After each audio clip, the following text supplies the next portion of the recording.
Design of industrial steel roof truss. আমরা roof ট্রাস design করব। তো প্রথমে যদি আমরা একটু ট্রাস কি সেটা বোঝার চেষ্টা করি। একটা ট্রাসের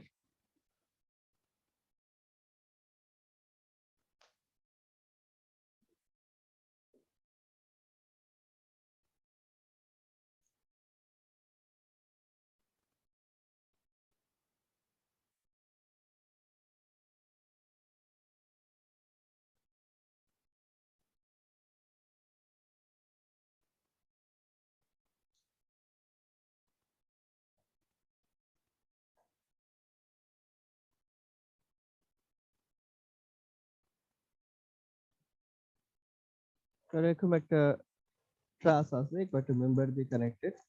তো ট্রাসের প্রত্যেকটা ইন্ডিভিজুয়াল মেম্বার হবে একটা টু ফোর্স মেম্বার, বা এদেরকে বারও বলা হয়।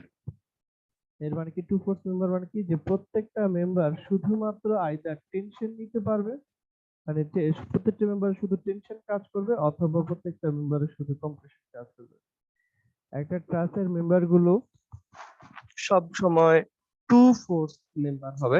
ট্রাসের মেম্বার গুলো টু ফোর্স মেম্বার হবে, এবং এই স্ট্রাকচারটা এই মেইন ইউনিট গুলো হবে এক একটা ট্রায়াঙ্গেল। দেখা যাচ্ছে একটা করে ট্রায়াঙ্গেল ফর্ম করতেছে। তো এরকম ট্রায়াঙ্গুলার ইউনিট দিয়ে তৈরি একটা স্ট্রাকচার, এবং প্রত্যেকটা মেম্বার হচ্ছে কি টু ফোর্স মেম্বার। এটা হচ্ছে একদম বেসিক ডেফিনিশন একটা ট্রাসের। তো এইভাবে যেই কানেকশনটা ডিজাইন, যেই স্ট্রাকচারটা ডিজাইন আমরা বলতেছি ট্রাস। আমরা চাইলে নতুন একটা বা দুইটা মেম্বার দিয়ে, ধরো আরো দুইটা মেম্বার দিয়ে আবার নতুন আরেকটা ট্রায়াঙ্গুলার সেকশন ফর্ম করে ট্রাসটাকে কন্টিনিউ করতে পারি। তো এটা হচ্ছে ট্রাস। তো এখান থেকেই আমরা ট্রাস স্ট্রাকচার বা ট্রাসের বেসিক কিছু অ্যাজাম্পশন পাচ্ছি। প্রথমটা হচ্ছে যে truss members are connected at their ends. একটা মেম্বার আরেকটা মেম্বারের সাথে শুধুমাত্র এন্ডেই কানেক্টেড হবে। ধরো এই মেম্বারটার সাথে এই মেম্বারটা শুধুমাত্র এন্ড পয়েন্টে কানেক্টেড হবে। এটা ইয়েটা কি দেখো, শুধুমাত্র এন্ড পয়েন্টে কানেক্ট করবে। তাহলে এখানে যদি হয় শুধুমাত্র এন্ডেই লোডটা কাজ করবে। যদি মিড পয়েন্টে কোথাও ধরো মেম্বারটা কানেক্ট করতেছে, তাহলে এখানে জয়েন্টে ফোর্স যদি আসতো, দেখো এই মেম্বারটার, তাহলে এই মেম্বারটার মাঝখানে তখন লোডটা কাজ করতেছে।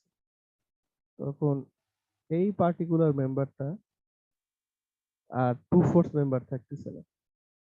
তখন এই মেম্বারটার এরকম এরকম এই জয়েন্টে এখানে লোড আসছে। তখন এটা কি আর টু ফোর্স মেম্বার হিসাবে কাজ করতেছে না, তখন কিন্তু এখানে লোড আসতেছে। তো এইটার জন্য আমরা সবসময় অ্যাজিউম করি যে এই ট্রাসের প্রত্যেকটা মেম্বার একটা একটার সাথে একদম এন্ডে কানেক্টেড থাকবে।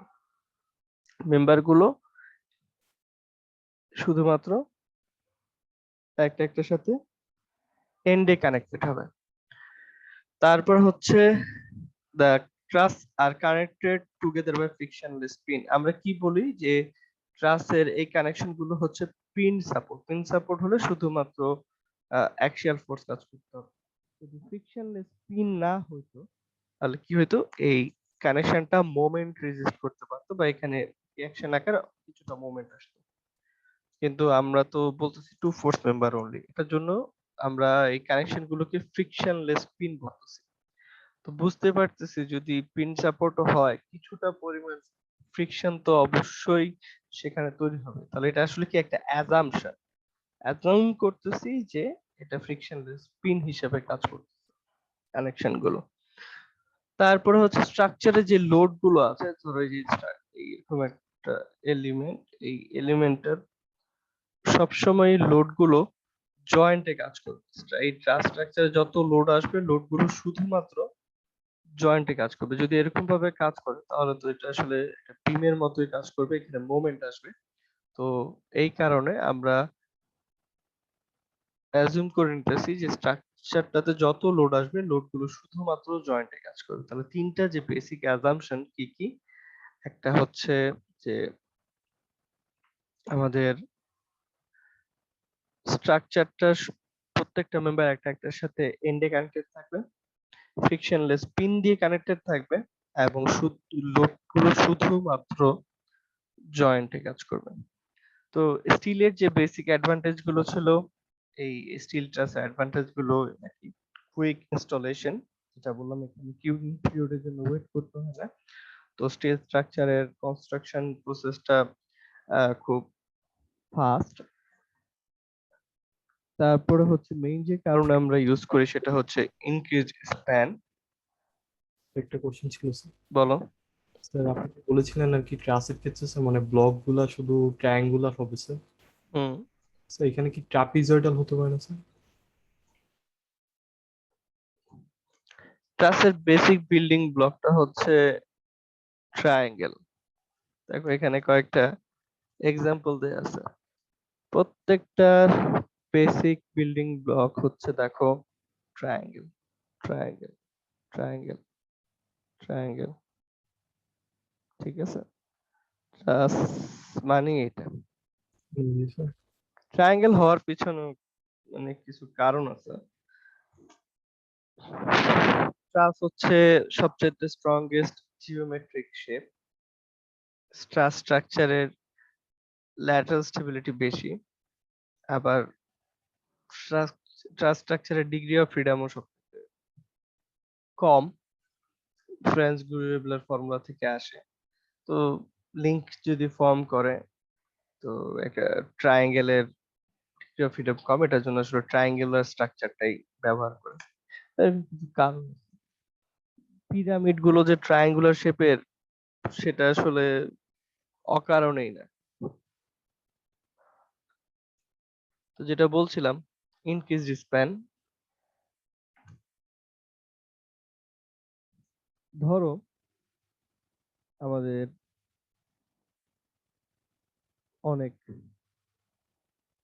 ফাঁকা ফাঁকা কলাম দেয়া লাগতেছে, যেমন ফর এক্সাম্পল আমরা গ্যারাজে বা ইয়াতে দেখি, ফিলিং স্টেশন গুলোতে দেখা যায় যে উপরে যে ছাউনিটা সেটা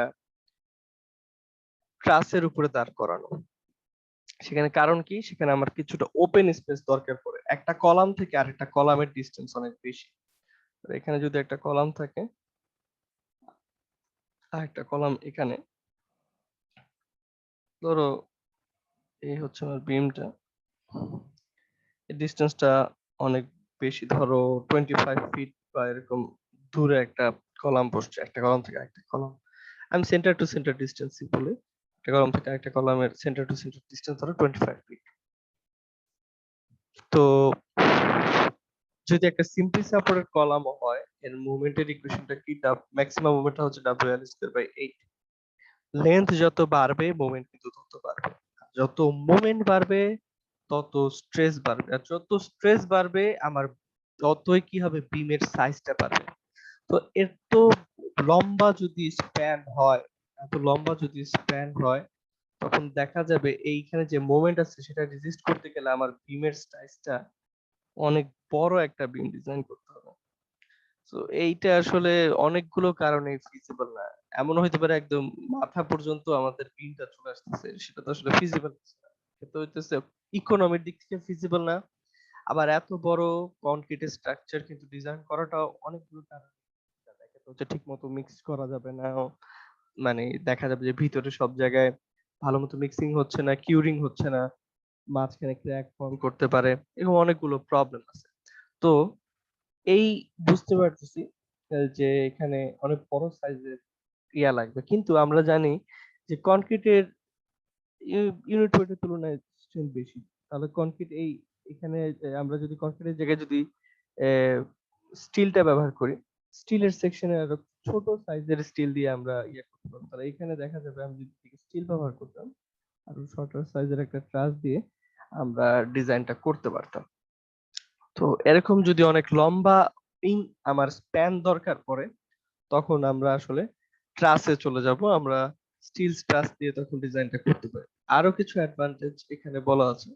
লোড ডিস্ট্রিবিউশন ট্রায়াঙ্গুলার শেপে থাকে, এই কারণে লোড দুই পাশে দুইটা সাইডে আমার ডিস্ট্রিবিউটেড হয়ে যায়। অ্যাক্সেসিবিলিটি মানে যেটা হচ্ছে আমাদের ট্রাসের মাঝখানে ওই ফাঁকা জায়গা থাকে, ওটা দিয়ে আমরা কোনো ইলেকট্রিসিটি বা এই ধরনের কোনো ইউটিলিটি নিয়ে যাওয়ার দরকার পড়লে সেটা নিয়ে যেতে পারি। তারপরে আবার এই ট্রাসের যে, ধরো এরকম একটা ট্রাস আছে এইদিকে, একটা ট্রাস দিয়ে তো আর পুরো সিস্টেমটা হয় না, পাশাপাশি ধরো দুইটা ট্রাসের উপরে এরকম টিনের একটা চাল বসছে, তাহলে এরকম কানেক্ট করা আছে, এটার উপরে টিনের চালটা বসবে, তাহলে এই যে মাঝখানে যে ফাঁকা জায়গাটা আছে, এই জায়গায় চাইলে আমরা স্টোরেজ স্পেস হিসেবে ব্যবহার করতে পারি, এখানে আদার্স কোনো মেশিনারিজ চাইলে রাখতে পারি। তো এটার পসিবল অনেক ইউজেস আছে, তো এইসব কারণে আমরা মূলত এই ট্রাসের দিকে কনসেন্ট্রেট করি। অনেক ধরনের ট্রাস হতে পারে।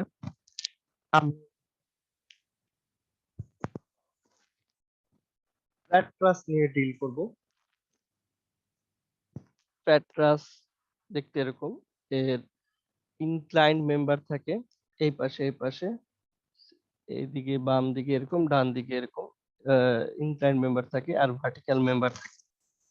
সাধারণত এর ভার্টিক্যাল মেম্বার গুলো কম্প্রেশনে থাকে, সাধারণত এর ভার্টিক্যাল মেম্বার গুলো থাকে কম্প্রেশনে, আর ইনক্লাইন্ড মেম্বার গুলো থাকে টেনশনে। এই ধরনের একটা এই ট্রাসকে বলা হয় ফ্ল্যাট ট্রাস। আমরা এখানে ফ্ল্যাট ট্রাস দিয়ে আমাদের রুফ ট্রাসটা ডিজাইন করব।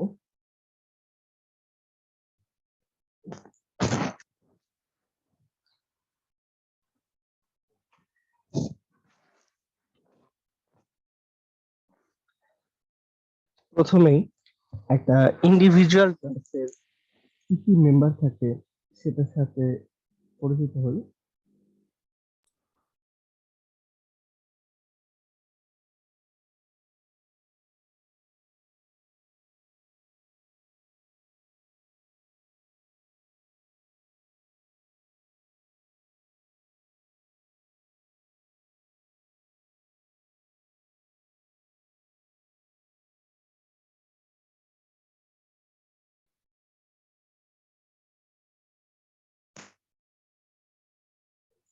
এই মেম্বার গুলোকে, এই উপরের দিকে যেটা দেখা যাচ্ছে ট্রাস, আমি কিছু বলছি না এখন, ট্রাসের উপরের দিকে যে মেম্বার গুলো আছে এদেরকে বলা হয় টপ কর্ড।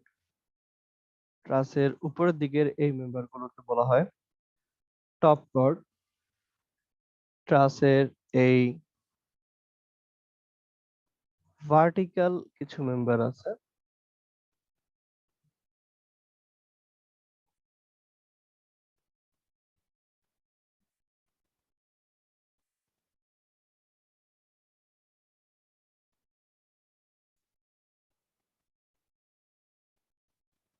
আচ্ছা একটা একটা করে বলি।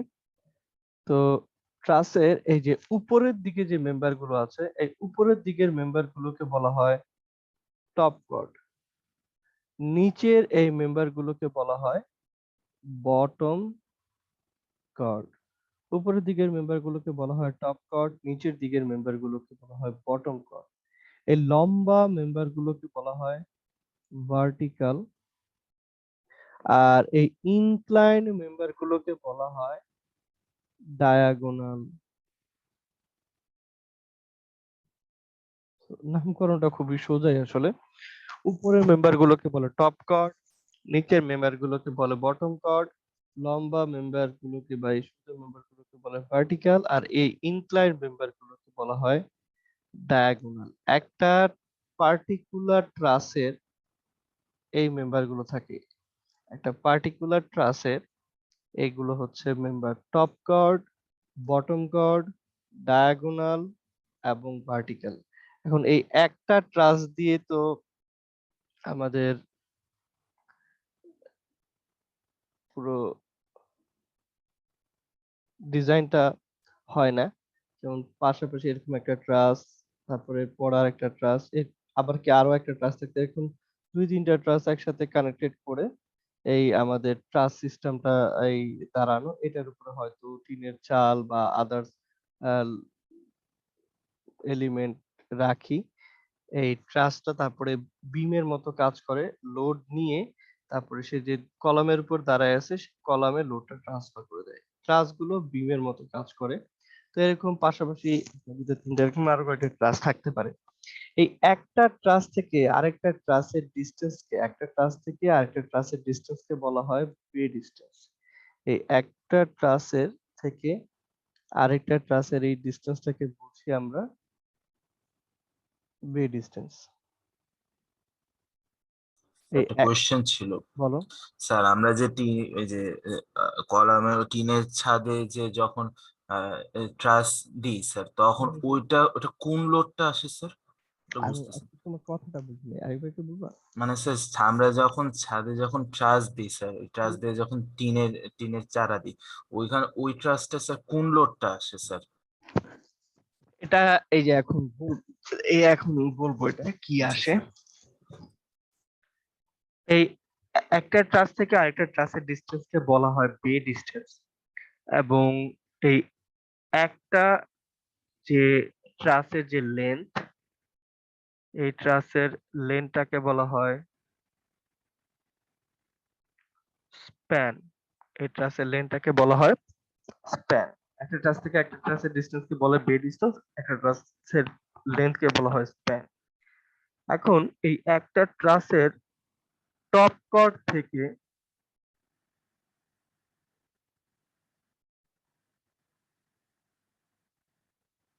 আরেকটা ট্রাসের টপ কর্ড পর্যন্ত এভাবে কানেক্টেড থাকে। একটা ট্রাসের টপ কর্ড থেকে আরেকটা ট্রাসের টপ কর্ড পর্যন্ত এভাবে কানেক্টেড থাকে। এটাকে বলা হয় পার্লিন। একটা ট্রাসের টপ কর্ড থেকে আরেকটা ট্রাসের টপ কর্ড পর্যন্ত কানেক্টেড থাকে, এটাকে বলে পার্লিন। আমরা এই নিচেরটাকেও ধরো আপাতত পার্লিনই বললাম। এটা আসলে ইয়াও হয়, বেসিং এ হয়, বোঝানোর জন্য আপাতত এটা আঁকতেছি। এখন দেখো, এই টিনের চাল যেটা বললাম বসে, টিনের চালটা বসে গিয়ে এই এই অংশটার উপরে।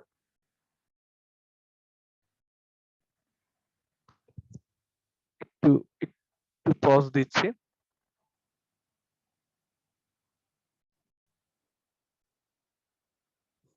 এখানে যে টিনের চাল বা যেটাই থাকুক না কেন, এটা বসে এখানে এই এই জায়গাটার উপরে। আমাদের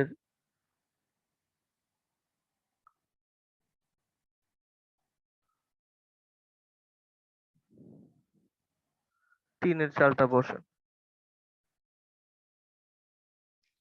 তাহলে যেটা হচ্ছে এই যে বললাম একটা টপ কোড থেকে আরেকটা টপ কোড পর্যন্ত মেম্বার কানেক্টেড আছে, এটাকে বলা হয় পার্লিন। এই পার্লিনটা এই পার্লিনটা বিমের মতো কাজ করে। এই পার্লিনটা বিমের মতো কাজ করে। এইটার উপরে যে লোডটা পড়তেছে বা এই যে টিনের চালটা আছে সেইটার লোডটাকে ক্যারি করে এই দুইটা পয়েন্টে ট্রান্সফার করে দেয়, এই দুইটা জয়েন্টে ট্রান্সফার করে দেয়। ঠিক আছে, এটা বিমের মতো কাজ করে। এটার উপরে যে লোডটা আছে, লোডটা এই পুরো টিনের চালের লোডটা এই এর উপরে যতটুকু জায়গায় লোড কাজ করতেছে সেটা দুটো জয়েন্টে, এই পার্লিনটা কি করে, লোডটা এই দুটো জয়েন্টে দিয়ে দেয়। এই পার্লিনটা কি করে, লোডটা এই দুটো জয়েন্টে দিয়ে দেয়। এভাবে এই ট্রাসের এই জয়েন্ট গুলোতে এসে লোডটা কাজ করতেছে। আহ, যে একটু প্রশ্ন করেছিল যে লোডের বিষয়টা, সে কি এখন বুঝতে পারছো? জি স্যার। আচ্ছা, তাহলে এই যে মেম্বারটা যেটা একটা টপ কোড থেকে আরেকটা টপ কোড পর্যন্ত আছে, এটাকে আমরা বলি পার্লিন। এটাকে আমরা বলছি পার্লিন। এটা বিমের মতো কাজ করবে এবং একটা জায়গা থেকে ট্রাস, সমস্যাটা কি হচ্ছে সেটা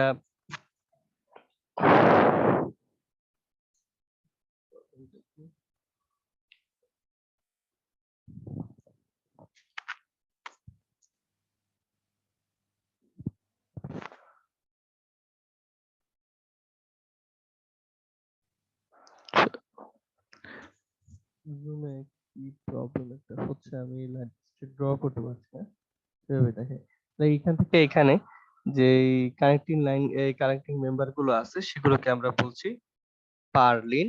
এটা বিমের মতো কাজ করবে এবং স্ট্রাকচারের উপরের যে লোডটা কাজ করতেছে লোডটাকে এই আমাদের ট্রাসে ট্রান্সফার করে দেবে। তো এই পারলিনের যে লেন্থটা, সেই লেন্থটা হবে কিন্তু বে ডিসটেন্সের সমান। পারলিনের যে লেন্থটা হবে সেটা হবে বে ডিসটেন্সের সমান। এরপরে চিন্তা এই ট্রাসের যতগুলো মেম্বার ছিল সেগুলো আঁকলাম। এখন এই যে বললাম যে পার্লিনটা আছে, প্রবলেম করছে।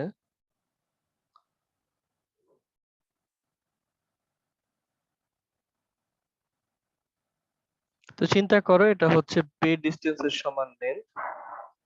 একটা ট্রাস থেকে একটা ট্রাসের ডিস্টেন্স যদি খুব বেশি হয়, ধরো 15-20 ফিট বা এই ধরনের যদি খুব বেশি ডিস্টেন্স হয়, এই পার্লিনটাও কিন্তু একটা বিমের মতো কাজ করতেছে। তো যদি এরকম একটা সিম্পলি সাপোর্টেড বিম চিন্তা করি, এর উপরে যদি লোড কাজ করে তাহলে এখানে অনেক বেশি মোমেন্ট হচ্ছে। তো এখানেও অনেক বেশি স্ট্রেস ডেভেলপ করবে, অনেক বেশি ডিফ্লেকশন হবে। ডিফ্লেকশন গত সেমিস্টার আমরা দেখেছি, যত মোমেন্ট বাড়বে ডিফ্লেকশন বাড়বে। তো যেটা করি আমরা, যদি এখানে এইটার মাঝখান দিয়ে একটা রড দিয়ে দিই,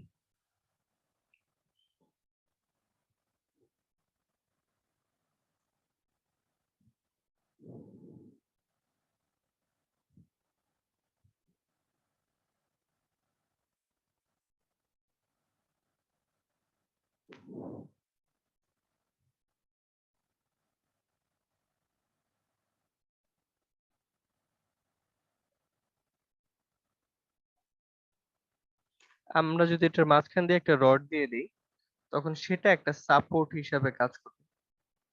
তাহলে এখন এটা একটা কন্টিনিউয়াস বিম হয়ে গেছে। তো এখন এই একটা কলাম থেকে একটা কলামের ডিসটেন্স কমে গেছে। এখানে যে মোমেন্টটা হয়, এই মোমেন্টের পরিমাণ এটা যদি একটা সিম্পলি সাপোর্টেড বিম হইতো সেটা থেকে কম হইতো, তাহলে এই জায়গায় ডিফ্লেকশনও কম হবে। তো এই জায়গাতে যাতে ডিফ্লেকশন কম হয়, আমরা পার্লিন গুলোর মাঝখান দিয়ে একটা রড বসায় দিই। পার্লিন গুলোর মাঝখান দিয়ে একটা রড বসায় দিই, সেই রডটার নাম হচ্ছে স্যাগ রড।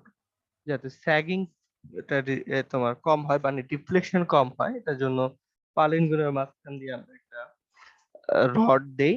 এটা নরমাল একটা স্টিলের রড, এটাকে আমরা বলি স্যাগ রড।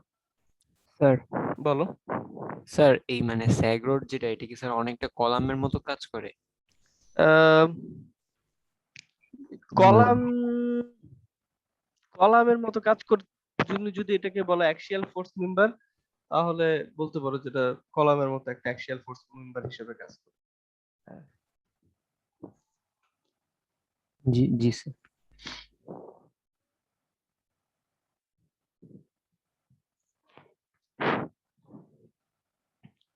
তারপরে এই আমাদের ট্রাসের মেম্বার গুলো গেল।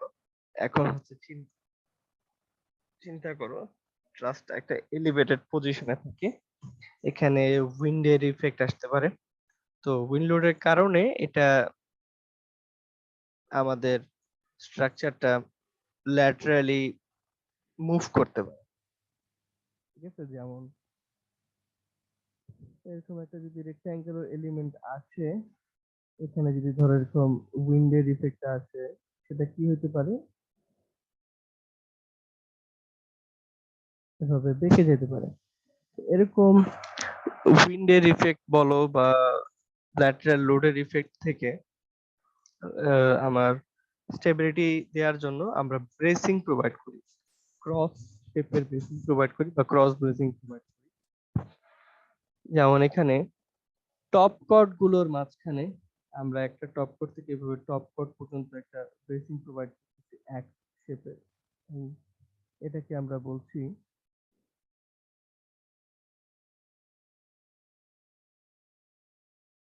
Top chord bracing.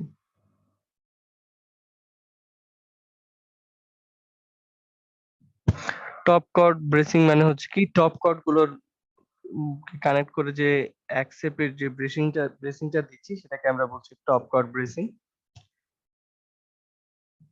তারপরে এই একটা ভার্টিক্যাল থেকে আরেকটা ভার্টিক্যাল পর্যন্ত আমরা যে ব্রেসিংটা দিচ্ছি, এই ভার্টিক্যাল গুলোকে কানেক্ট করে আমরা যে ব্রেসিংটা দিচ্ছি সেটাকে আমরা বলছি ভার্টিক্যাল ব্রেসিং।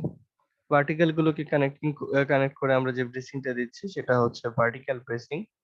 তারপরে এই যে বটম কর্ডের মেম্বার গুলোকে কানেক্ট করে আমরা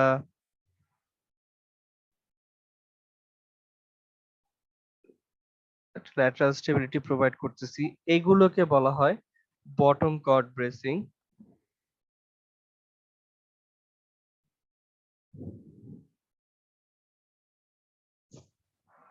বটম কর্ড ব্রেসিং গুলো কম্প্রেশনে থাকে। তো এটাকে এটাকে আমরা চিন্তা করি একটা বে ডিস্টেন্স, অনেক লম্বা একটা মেম্বার। এত বড় যদি মেম্বার হয় এটা অনেক বেশি আমার বাঁকাল করতে পারে। তো এখানে আমরা কি করি, মাঝখান দিয়ে একটা রড টেনে দিই। তাহলে এখন আসলে স্প্যানটা অর্ধেক হয়ে গেল। এটা একটা মেম্বার, এটা একটা মেম্বার, এইভাবে চিন্তা করতেছি। এইটাকে বলা হয় বটম কর্ড টাই। বটম কর্ড ব্রেসিং গুলোর মাঝখানে যে রডটা টেনে দিই সেটাকে আমরা বলছি বটম কর্ড টাই। তাহলে ব্রেসিং আছে তিন ধরনের। একটা হচ্ছে টপ কর্ড গুলোকে কানেক্ট করে যে ব্রেসিংটা সেটা হচ্ছে টপ কর্ড ব্রেসিং। ভার্টিক্যাল গুলোকে কানেক্ট করে যে ব্রেসিংটা সেটা হচ্ছে ভার্টিক্যাল ব্রেসিং। বটম কর্ড গুলোকে কানেক্ট করে যে ব্রেসিংটা সেটা হচ্ছে বটম কর্ড ব্রেসিং। আর বটম কর্ড ব্রেসিং গুলোর মাঝখান দিয়ে আমরা একটা রড দিয়ে দিচ্ছি, সেটাকে আমরা বলছি বটম কর্ড টাই। তোমরা একটু ফিগারটা দেখো, তোমাদের যদি কোনো কনফিউশন থাকে আমাকে বলতে পারো। স্যার আরেকটা বার একটু কষ্ট করে অ্যানোট করে দিবেন, টপ কর্ড আর বটম কর্ড, মানে টপ কর্ড আর ভার্টিক্যাল ব্রেসিংটা। টপ কর্ডটা হচ্ছে এই টপ কর্ডে গুলোকে কানেক্ট করে আমরা যে ব্রেসিংটা দিচ্ছি। স্যার তখন খালি পার্লিনটা বাদ যাবে স্যার? হুম হুম। মানে স্যার পার্লিন বাদ দিয়ে বাকি, মানে পার্লিন বাদ দিয়ে যে স্যার মানে যে জয়েন্ট গুলো বাকি থাকবে ওগুলোতে স্যার আমরা ইয়া করবো নাকি স্যার পার্লিন? পার্লিন তো এখানে আছে, সেটা নিয়ে চিন্তাই করতেছি না। এই যে এখানে তো পার্লিন আছে। জি স্যার। এটা হচ্ছে এই টপ কর্ডের সাথে এই নিচের এই কর্ডটাকে জয়েন করে দিচ্ছি দুইটা ব্রেসিং দিয়ে। এইটা একটা রড, এটা একটা রড দিয়ে কানেক্ট করে দিচ্ছি। এটাকে আমরা বলছি top top chord chord bracing. Bracing.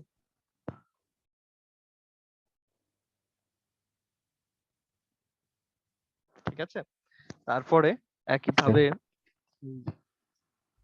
Vertical গুলোকে, এই একটা ভার্টিক্যাল মেম্বার, এই একটা ভার্টিক্যাল মেম্বার, এদেরকে কানেক্ট করতেছি আমরা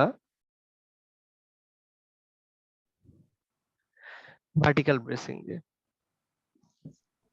স্যার বুঝতে পেরেছি। স্যার এই মেম্বারগুলো যে নামগুলো হয়েছে স্যার, এটা কি শুধুমাত্র প্র্যাট ক্লাসের জন্য নাকি সবগুলোর জন্য? সবগুলোর জন্যই মূলত এরকম নাম করা হচ্ছে। টপ কর্ড, বটম কর্ড, সবকিছুই প্রায় একই, ডায়াগোনাল। জি স্যার।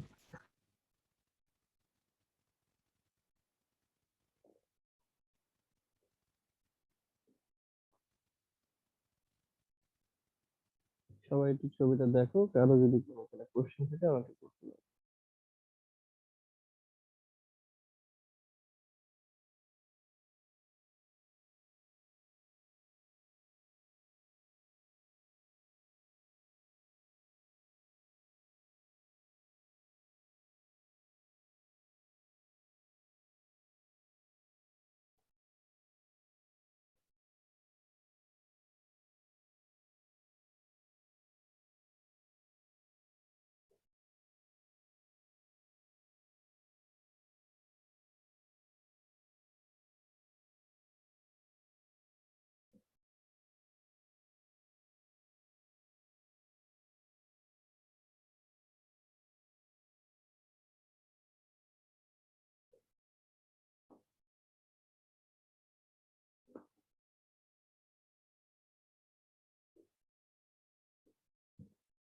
তোমাদেরকে একটা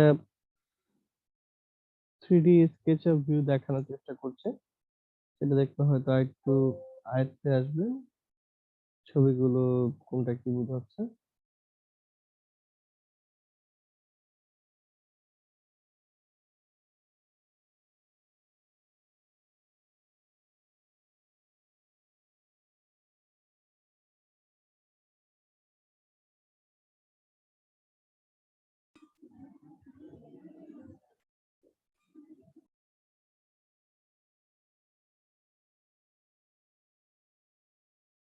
সবাই কি এই ছবিটা দেখতে পাচ্ছো?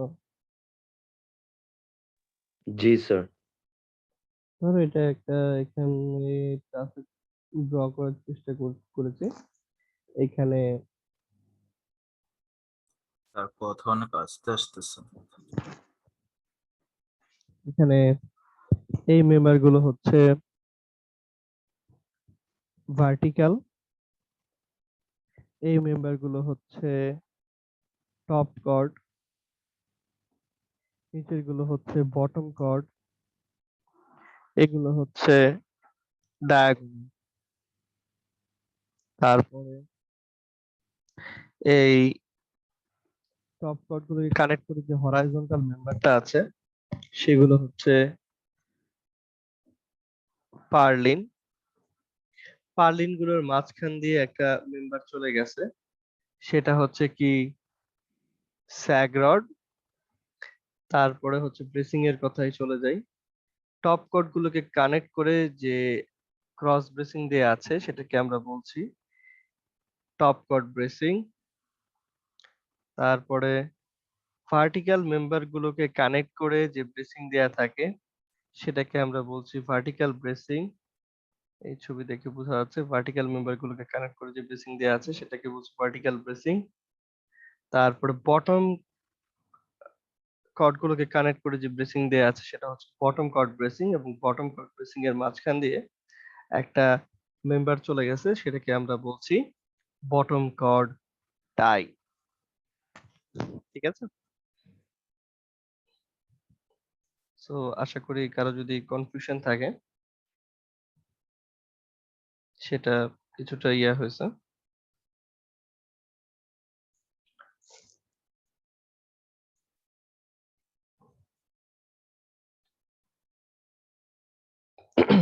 তো এখন আমরা মেইন ডিজাইনে চলে যাব।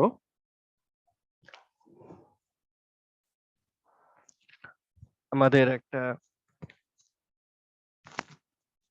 রুফ ট্রাস ডিজাইন করতে বলা হয়েছে। এই রুফ ট্রাসটার কিছু ডিজাইন ডাটা দেয়া আছে। কি কি ডাটা গিভেন আছে? গিভেন ডাটা হচ্ছে যে স্প্যান কত সেটা বলে দিয়েছে, স্প্যান টু রাইজ রেশিও বলছে, বে ডিস্টেন্সটা বলছে, লোকেশনটা বলছে, এক্সপোজার ক্যাটাগরি বলছে, যে কলামের উপর দাঁড়ায় আছে সেটার হাইট বলছে, আর ওয়েট গুলো বলছে, স্ট্রাকচারে কি কি ওয়েট কাজ করতেছে সেটা বলছে। ডিজাইন মেথোডোলজি বলছে যে কি মেথডে ডিজাইন করবা, এগুলোতে আসতেছি। আর এই ফিগারটা দিয়ে দিছে যে এখানে কয়টা প্যানেলে ধরো ডিজাইন করবে সেটা বলছে, যে কয়টা প্যানেল থাকবে এইভাবে বলে দিছে, যে কয়টা প্যানেল থাকবে এটা বলে দিছে। তো শুরু করি। প্রথমে বলে দিছে ধরো স্প্যান 40 ফিট, এর মানে আমাদের যে ট্রাস্টার যে আছে সেই ট্রাস্টার এই লেনটা হচ্ছে 40 ফিট। এই ছবিটা দেখলাম, আমাদের এরকম একটা ট্রাস ডিজাইন করতে হবে। স্প্যান টু রাইজ রেশিও বা পিচ হচ্ছে 4:1, তাহলে span to rise S by R বললাম হচ্ছে 4/1, স্প্যান হচ্ছে 40 ফিট, রাইজ হচ্ছে 4/1, তাহলে এখান থেকে পাচ্ছি যে রাইজ সমান সমান 10 ফিট, রাইজ হচ্ছে 10 ফিট। রাইজটা মানে কি? রাইজটা হচ্ছে এই কলামটার হাইট, এই এই কলামটা সরি ট্রাসের এই ভার্টিক্যাল এই হাইটটাকে বলা হয় রাইজ। তাহলে এখানে রাইজ কত হচ্ছে? রাইজ হচ্ছে 10 ফিট। তাহলে এটা পেয়ে গেলাম, রাইজ হচ্ছে 10 ফিট। তারপরে আমরা চাচ্ছি ট্রাসের স্লোপটা দেখতে। স্লোপটা কিভাবে বের করবো দেখি। এখানে একটা ট্রায়াঙ্গেল দেখা যাচ্ছে, এই ট্রায়াঙ্গেলের এই হাইটটা হচ্ছে 10 10 ফিট, আর এতটুকু হচ্ছে কত? 20 20 ফিট হবে। মিড পয়েন্ট যদি ডিসটেন্স বলে, তাহলে tan থিটা সমান সমান লম্ব বাই ভূমি, মানে 10 ফিট বাই 20 ফিট, বা থেটা সমান সমান tan ইনভার্স 10 বাই 20। এখান থেকে অ্যাঙ্গেলের মানটা পেয়ে গেলাম। স্লোপ হচ্ছে 26.56 ডিগ্রি। ঠিক আছে? জি স্যার। তারপরে বলছে যে একটা ট্রাস থেকে আরেকটা ট্রাসের ডিসটেন্স হচ্ছে 25 ফিট। একটা ট্রাস থেকে আরেকটা ট্রাসের ডিসটেন্স হচ্ছে 25 ফিট। এর মানে আমাদের যে পার্লিন আছে, খেয়াল করো, আমাদের যে পার্লিনের লেন্থ কিন্তু কত? 25 ফিট। 20 পার্লিনের ফিট। লেন্থ হবে 25 ফিট। পার্লিনের লেন্থটা সবসময় ভি ডিস্টেন্সের সমান। তারপরে বলছে লোকেশন হচ্ছে ঢাকা। লোকেশন যদি ঢাকা হয়, আমাদের যে এখানে যে লাইভ লোডটা আসবে উইন্ড লোড থেকে, বা আমাদের দেশে তো আর স্নোফল হয় না। ঠিক আছে? তো আমাদের মেইন যেটা আছে সেটা হচ্ছে উইন্ড লোড থেকে আমরা পাবো। তো আমাদের যে একটা বেসিক উইন্ড স্পিড আমরা জানি ঢাকার, সেটা আসলে বিএনবিসি যে গাইডলাইন আছে, বাংলাদেশ ন্যাশনাল বিল্ডিং কোড, ওখানে দেয়া আছে। তো এটা আমরা বিএনবিসি টু যেটা ফলো করছি সেখান থেকে আমরা এটা পাবো। তো আমরা এখানে ফলোড বিএনবিসি গাইডলাইনে, যেটা গ্যাজেটেড ছিল 2006, সেটার ডাটাটা দেয়া আছে এখানে।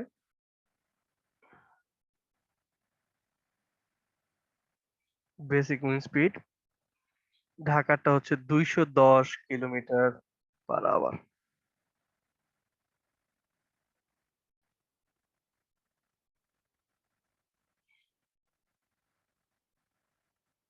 তাহলে ঢাকার জন্য উইন্ড স্পিডটা পেয়ে গেলাম।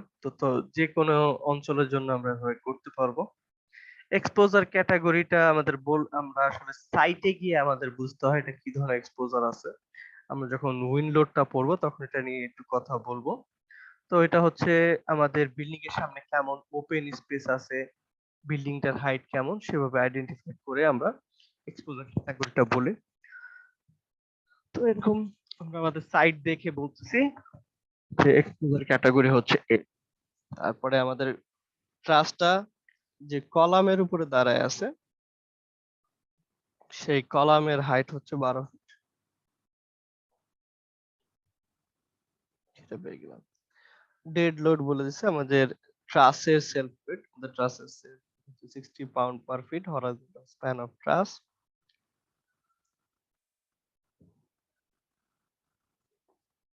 স্যাগ rod plus bracing, sag rod bracing এগুলোর আনুমানিক ওয়েট বা অ্যাপ্রক্সিমেটলি একটা ওয়েট ধরছি 1 পাউন্ড স্কয়ার ফিটের মতো। সিজিআই শীট রুফেরটা যে উপরে যে চাল দিচ্ছি সেটার ওজন প্রায় 2 পিস পিএসএফ এর মতো। আর পার্লিনের সেলফ ওয়েটটাও আমরা অ্যাজুম করে নিচ্ছি 1.5 পিএসএফ এর মতো। যে এখানে যে পার্লিনটা ব্যবহার করব, প্রথমে ইনিশিয়ালি তো শুরু করতে হবে। তো ইনিশিয়ালি আমরা ধরে নিব যে পার্লিনের সেলফ ওয়েটটা 1.5 পিএসএফ এর মতো হয়। এটা কি পরীক্ষার সময় আমাদের দেওয়া না থাকলে অ্যাজিউম করে নিব? তুমি প্র্যাকটিক্যাল লাইফ নিয়ে চিন্তা করো।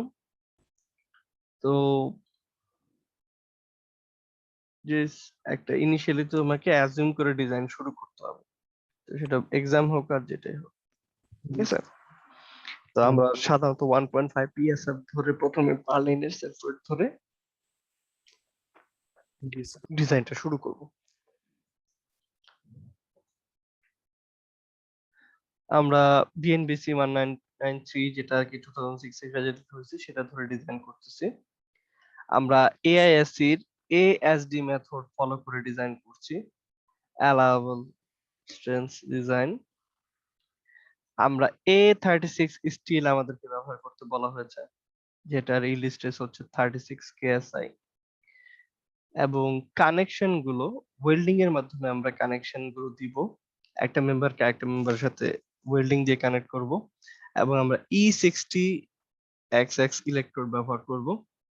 E60XX ইলেকট্রোডের মানে হচ্ছে যে এটার টেনসাইল স্ট্রেন্থ বা রাপচার স্ট্রেন্থ এটা ম্যাক্সিমাম 60 কেএসআই স্ট্রেস নিতে পারে। এই যে ম্যাটেরিয়াল দিয়ে তৈরি সেই ম্যাটেরিয়ালটা সর্বোচ্চ 60 কেএসআই স্ট্রেস নিতে পারে যে ইলেকট্রোডটা ব্যবহার করছে। তো এখন ডিজাইন প্রসিজারে চলে যাব।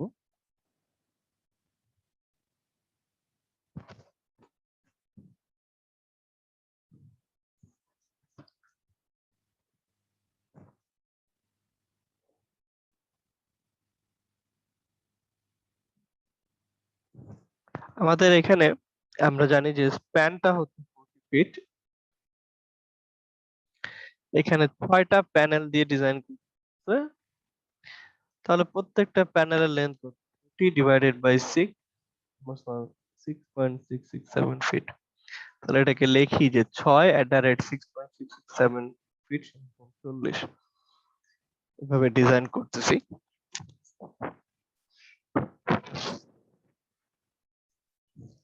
আমাদের হাতে তো ডিজাইন চাইলে আমরা চেঞ্জ করতে, যদি বলে দেয় যে 6টা প্যানেলের ডিজাইন করো তাহলে তো এরকম। যদি আমাদের হাতে থাকতো, আমরা সিমেট্রি মেনটেন করতে চাচ্ছিলাম, সিমেট্রি মেনটেন করলে ক্যালকুলেশন ইজিয়ার হয়।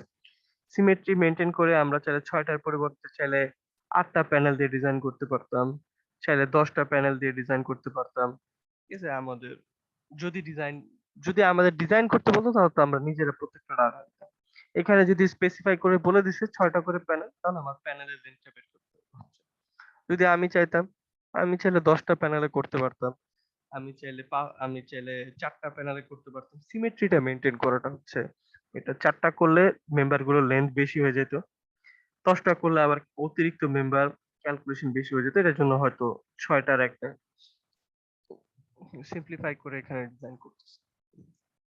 তো এই হচ্ছে আমার মেম্বারটাকে লিখতেছি কিভাবে, 6/6.667 ফিট প্রত্যেকটা মেম্বারের লেন্থ।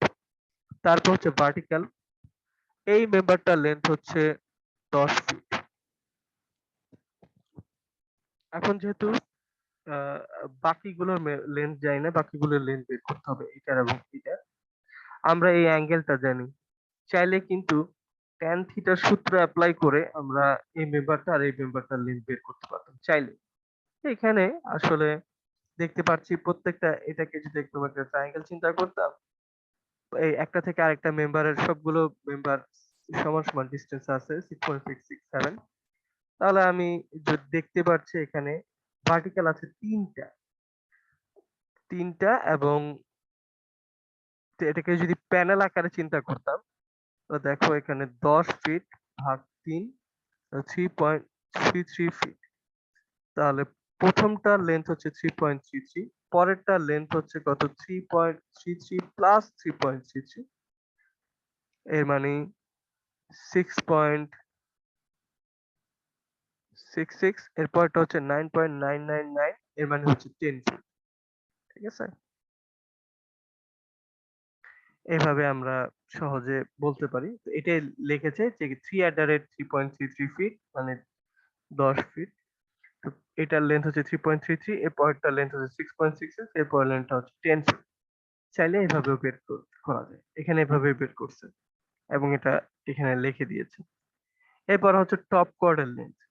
তো টপ কোয়ার্ডের লেন্থটা বের করার জন্য আমরা এখানে এই ট্রায়াঙ্গেলটার দিকে যদি তাকাই,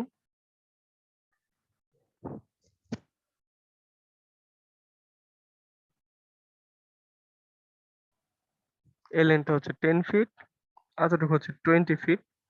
তাহলে পিথাগোরাসের উপপাদ্য দিয়ে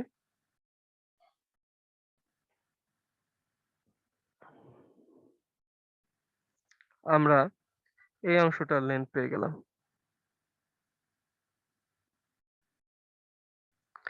এখানেও প্যানেল আছে একটা, দুইটা, তিনটা প্যানেল আছে। তাহলে প্রত্যেকটা প্যানেলের লেন্থ কিভাবে বের করবো, আমরা যদি 3 দিয়ে ভাগ দিই তাহলে প্রত্যেকটা প্যানেলের লেন্থ পেয়ে যাবো আসলে 7.453 ফিট। তাহলে এভাবে কিভাবে লিখলাম, 3@7.453 ফিট সমান 22.361 ফিট। তাহলে আমি প্রত্যেকটা মেম্বারের ইন্ডিভিজুয়াল লেন্থ গুলো পেয়ে গেলাম।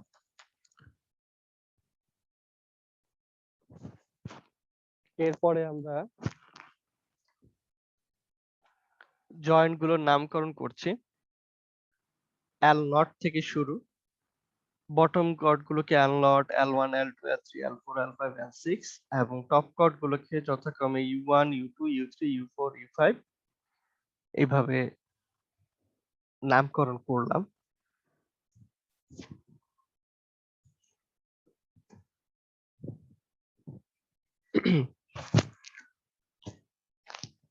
এখন এইদিকে কি কারো কোনো কনফিউশন আছে যে কি করেছে?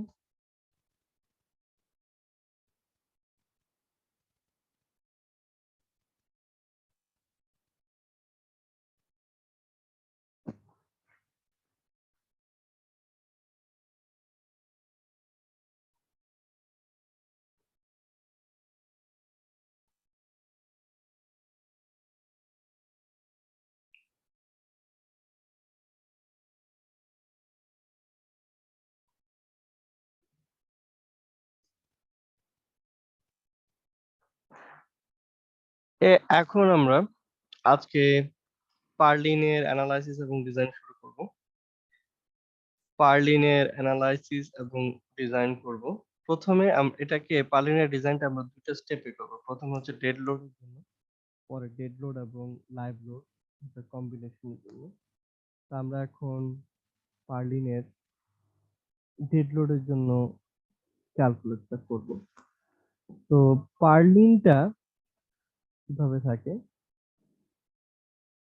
পার্লিনটা হচ্ছে এই টপ কর্ড থেকে এইভাবে, এখানে আরেকটা ট্রাস, ঠিক আছে? তো এইগুলোকে আমরা বলছি পার্লিন।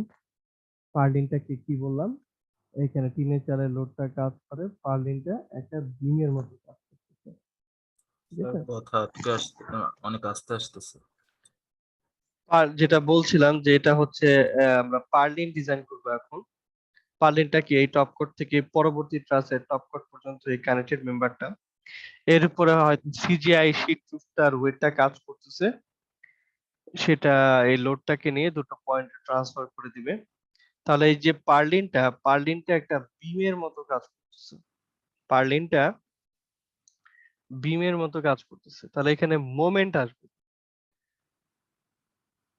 তো আমাদের যে পার্লিনটা আছে, পার্লিনটা মোমেন্ট রেজিস্ট করতেছে বা ফ্লেক্সারাল স্ট্রেস রেজিস্ট করার জন্য আমাকে ডিজাইন করতে হয়। ফ্লেক্সারাল স্ট্রেস রেজিস্ট করতে যদি ডিজাইন করতে হয়, তাহলে আমাদের যদি মনে থাকে পেন্ডিং স্ট্রেস ডিস্ট্রিবিউশনের কার্ভটা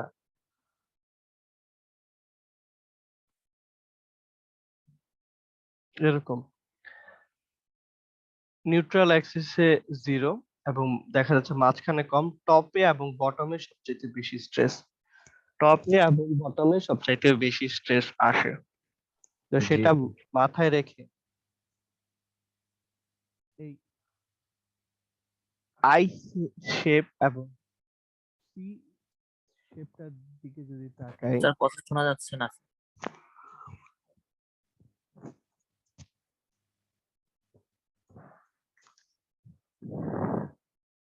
ফ্লেক্সারাল ডিস্ট্রিবিউশনের দিকে তাকাই, ফ্লেক্সারাল স্ট্রেস ডিস্ট্রিবিউশনের দিকে যদি তাকাই, টপ ফাইবার এবং বটম ফাইবারে সবচেয়ে বেশি স্ট্রেস কাজ করে।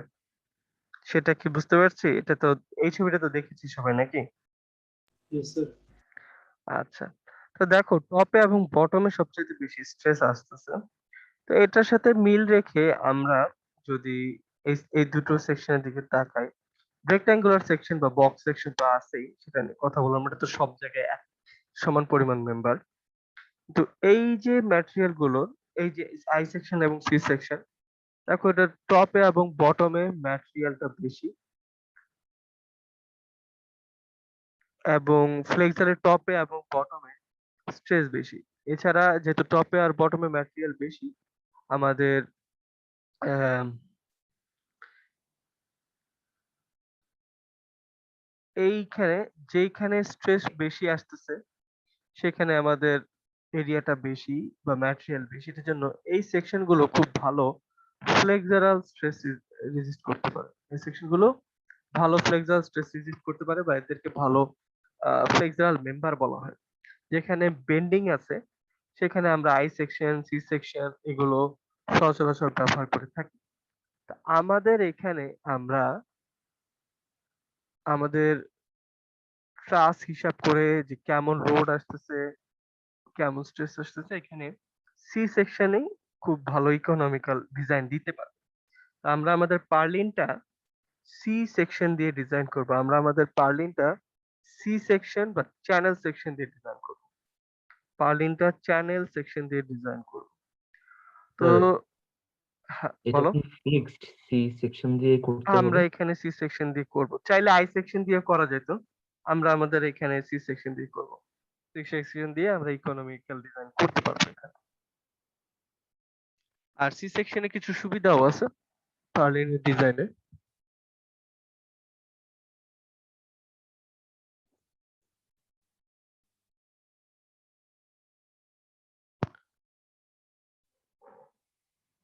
ধরো এভাবে এখানে পার্লিন বসতেছে, সি সেকশন গুলো, ঠিক আছে, এর সি সেকশন গুলো এরকম থাকে।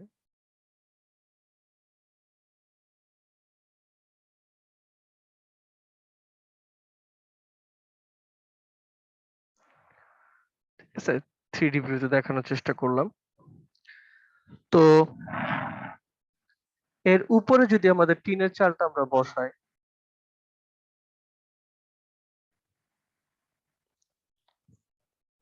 দেখো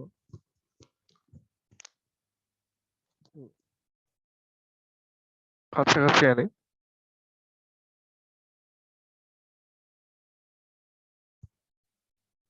দেখো এখন কিন্তু কানেকশনটা আমাদের পার্লিনের সাথে উপরে যে টিনের চালটা বসাচ্ছি সেটা কানেকশন দেওয়াটা কিন্তু ডিফিকাল্ট। এখানে এভাবে যদি আমরা আমাদের পার্লিনটাকে বসাই, আমরা কিন্তু সিজিআই শীট রুফের সাথে পার্লিনটাকে কানেক্ট করতে পারবো না। তো যেটা হয়, আমাদের পার্লিন গুলো এভাবে ইনক্লাইন্ড অবস্থায় বসে।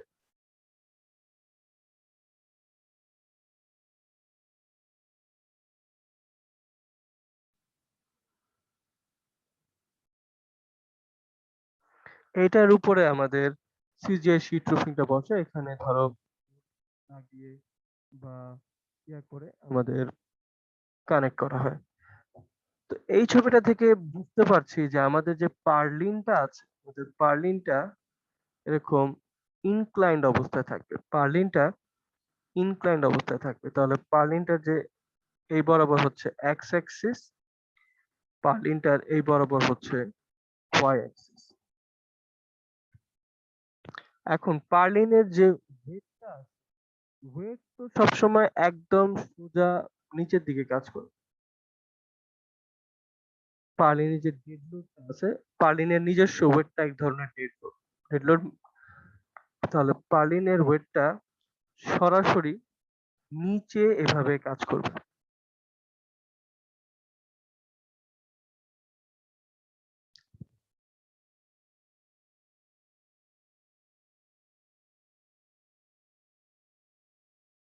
পার্লিনের ওয়েটটা সরাসরি নিচে এভাবে কাজ করবে। তো বুঝতে পারছি আমার পার্লিনের অ্যাক্সিসটা ডিফারেন্ট, পার্লিনের এক্স অ্যাক্সিস এর বরাবর, পার্লিনের ওয়াই অ্যাক্সিস এর বরাবর।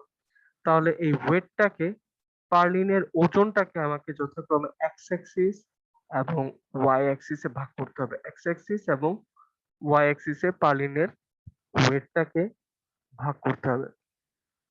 তাহলে খেয়াল করে দেখি, এই অ্যাঙ্গেলটা হচ্ছে থিটা, অথবা এদিকে যদি তাকাই এই অ্যাঙ্গেলটা হচ্ছে থিটা। এই অ্যাক্সিসটা হচ্ছে এক্স অ্যাক্সিস, এই অ্যাক্সিসটা হচ্ছে ওয়াই অ্যাক্সিস।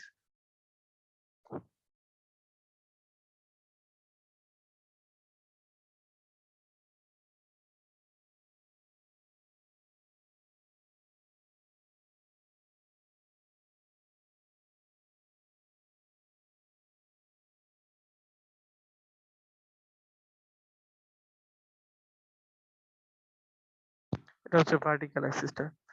এই অ্যাঙ্গেলটা যদি থিটা হয়, আমাদের ওয়াই অ্যাক্সিসটা ভার্টিক্যাল থেকে থিটা অ্যাঙ্গেলে সরে যাবে। যেহেতু এই অ্যাঙ্গেলটা থিটা, আমরা যদি এই 90 ডিগ্রি মাইনাস থিটা বা নর্মাল জিওমেট্রি অ্যাপ্লাই করি, আমরা দেখবো যে আমাদের ওয়াই অ্যাক্সিসটা আমাদের ভার্টিক্যাল অ্যাক্সিস থেকে থিটা কোণে সরে গেছে। তাহলে এইখানে এই অ্যাঙ্গেলটা হবে কত? থিটা। যেখানে থিটাটা হচ্ছে আমাদের ট্রায়াঙ্গেলটার স্লোপ। তাহলে আমাদের এই যদি অবস্থা হয়, তাহলে ওয়াই অ্যাক্সিস বরাবর আমাদের যে কম্পোনেন্টটা,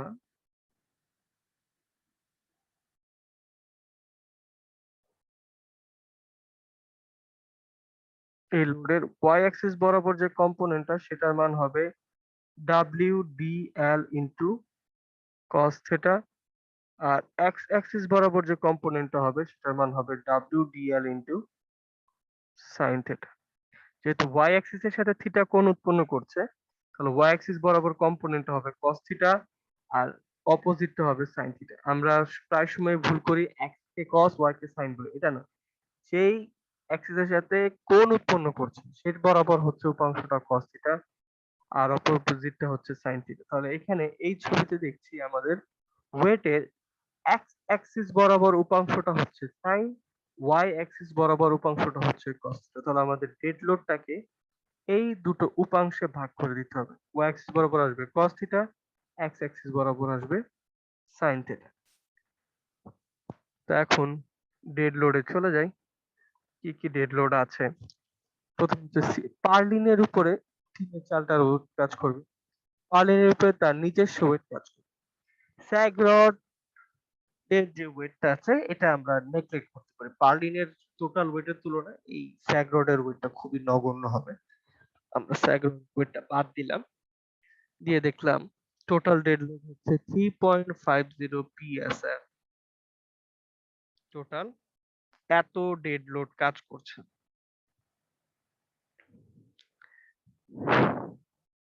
তো যেটা বললাম, পার্লিনটা এসেনশিয়ালি একটা বিম।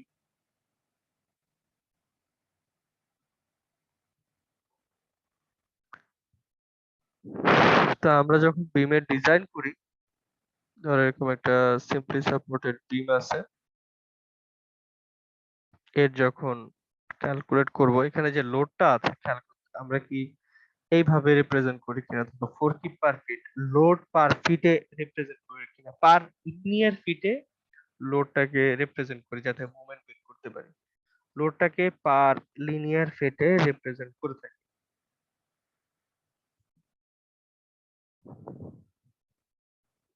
এখানে আছে 3.50 psf। এরিয়া জুড়ে লোডটার মান কত সেটা বলা। এখন এরিয়াটা কত?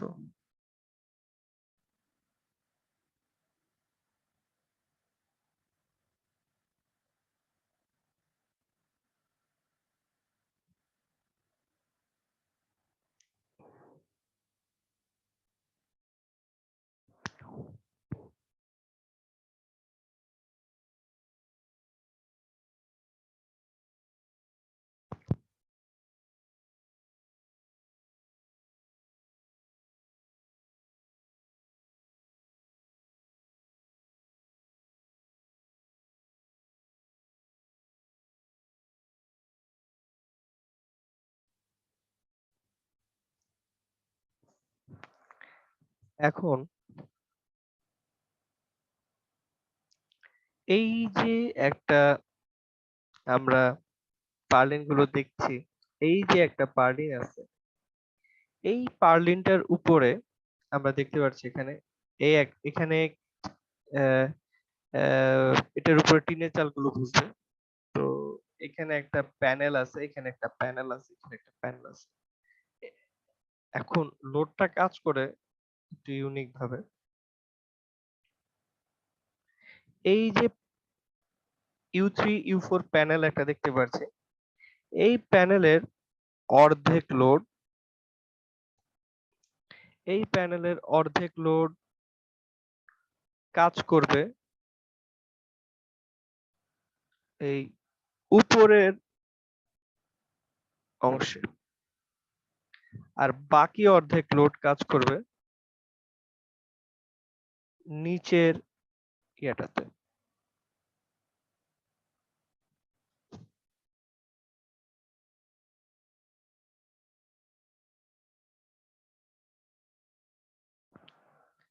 একইভাবে U4 U5 প্যানেল যেটা আছে এর অর্ধেক লোড কাজ করবে নিচের পার্লিনটাতে, বাকি অর্ধেক লোড কাজ করবে উপরের প্যানেলটাতে। তাহলে আমরা যদি খেয়াল করি, এই যে পার্লিনটাকে আমি হাইলাইট করছি এখানে,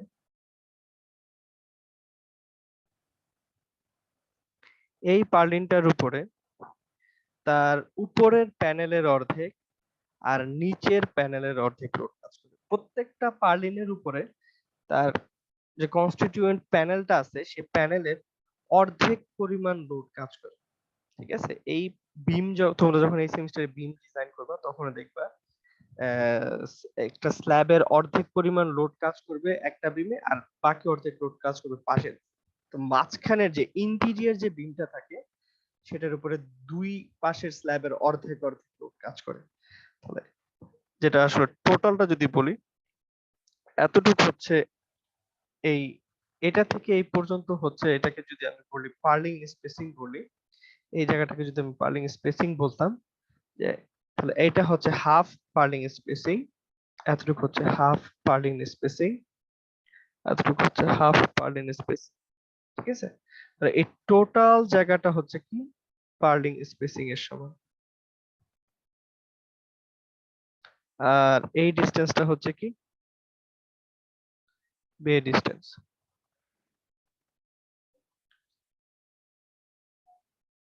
তাহলে এই যে পার্লিনটা, এই পার্লিনের উপরে এই জায়গাটুকুর বা এই এরিয়াটুকুর লোড কাজ করে। তাহলে যে 3.50 PSF টা এটা এই এরিয়ার উপরে কাজ করতেছে, 3.50 টা এই এরিয়ার উপরে কাজ করতেছে। তো আমাদের খেয়াল করে এখানে যেটা দরকার সেটা হচ্ছে লোড পার ফিট আকারে দরকার, লোড পার ফিট আকারে দরকার। তো যে লোডটা আছে সেই লোডটাকে যদি আমরা পার্লিন স্পেসিং ইনটু বে ডিসটেন্স এই এরিয়াটা দিয়ে যদি ভাগ করতাম তাহলে আমরা পাইতাম 3.50 PSF। এখানে যে লোডটা কাজ করতেছে সেই লোডটা যে এরিয়াতে কাজ করছে সেটা হচ্ছে পার্লিং স্পেসিং ইনটু বে ডিসটেন্স। আমার এখন দরকার, খেয়াল করে দেখো, আমার দরকার হচ্ছে পার লিনিয়ার ফিটে, মানে তার লেন্থ বরাবর কতটুকু কাজ করতেছে সেটা দরকার। লেন্থটা হচ্ছে কি, স্যার এটা বুঝি নাই স্যার। কি বুঝো নাই? স্যার আরেকবার একটু বলবেন স্যার, মানে purlin divided by purlin spacing into bay, এই জিনিসটা একটু আরেকবার। এটা পার্লিন না, এটা হচ্ছে লোড বলতেছি।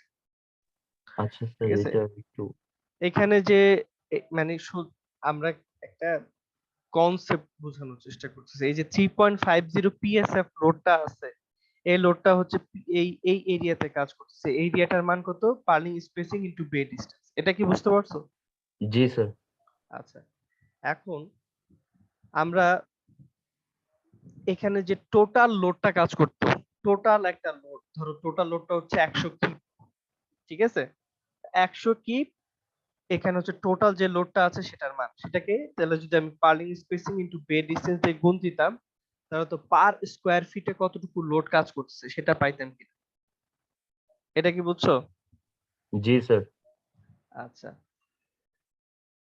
তাহলে এখানে টোটাল যে লোডটা কাজ করতো সেটাকে যদি আমি এই এরিয়াটা দিয়ে ভাগ দিতাম তাহলে পাইতাম পার স্কয়ার ফিটে কতটুকু লোড কাজ করতেছে। এখন খেয়াল করে দেখো, আমার দরকার পার লিনিয়ার ফিটে বা তার লেন্থ বরাবর বা বে ডিসটেন্স বরাবর কতটুকু লোড কাজ করতেছে সেটা দরকার। তাহলে আমি যদি এখন লোডটা ডিভাইডেড বাই বে ডিসটেন্সে বের করতে চাই রেজাল্টটাকে, তাহলে আমার কি করতে হবে, 3.50 PSF টাকে পারলিন স্পেসিং দিয়ে গুণ দিতে হবে। তাহলে আমি পেয়ে যাব পার ফিটে, এটা আসলে পাউন্ডে হোক বা পিএসএ, তো পার ফিটে কতটুকু লোড কাজ করতেছে সেটা পেয়ে যাব। কথাটা কি বুঝাইতে পারছি? এটা আমি চাইলে সরাসরি বলতে পারতাম, যাতে পুরো কনসেপ্টটা বুঝতে পারো, ওটার জন্য আমি এক্সট্রা কিছু অংশ দেখালাম কেন কি করতেছি। আমরা পার স্কোয়ার ফিটে লোডটা পাইছি, এরিয়াটা হচ্ছে পিএস ইন্টু বিএ, বে, ঠিক আছে, পার্লিং স্পেসিং ইন্টু বে ডিসটেন্স। তো আমি যদি বে ডিসটেন্স বরাবর লোডটা পাইতে চাই, তাহলে আমাকে কি করতে হবে, এই 3.50 কে পার্লিন স্পেসিং মানে অপোজিট ডাইমেনশনটা দিয়ে গুণ দিতে হবে, তাহলেই আমরা পাউন্ড পার ফিটে ওয়েট, এই ওয়েট লোডটা পেয়ে যাব। বিষয়টা কি বুঝতে পারছি? কারো প্রশ্ন থাকলে বলতে পারো, আর যদি বুঝে থাকো তাহলে রেসপন্ড করে দেবো যে এটা বুঝেছি। স্যার বলো। স্যার এই যে হাফ মানে হাফ হাফ করে যে স্যার হচ্ছে মানে লোডটা যে ডিস্ট্রিবিউট হয় স্যার, এই পোর্শনটা একটু দেখাই দিবেন। উম এখানে শুধু দেখানো আছে, আমি আসলে বুঝি নাই যে কি জানতে চাচ্ছ, কিন্তু এখানে দেখো, এই এটা একটা এতটুকু একটা স্ল্যাব, যদি আমি এটাকে একটা প্যানেল চিন্তা করতাম,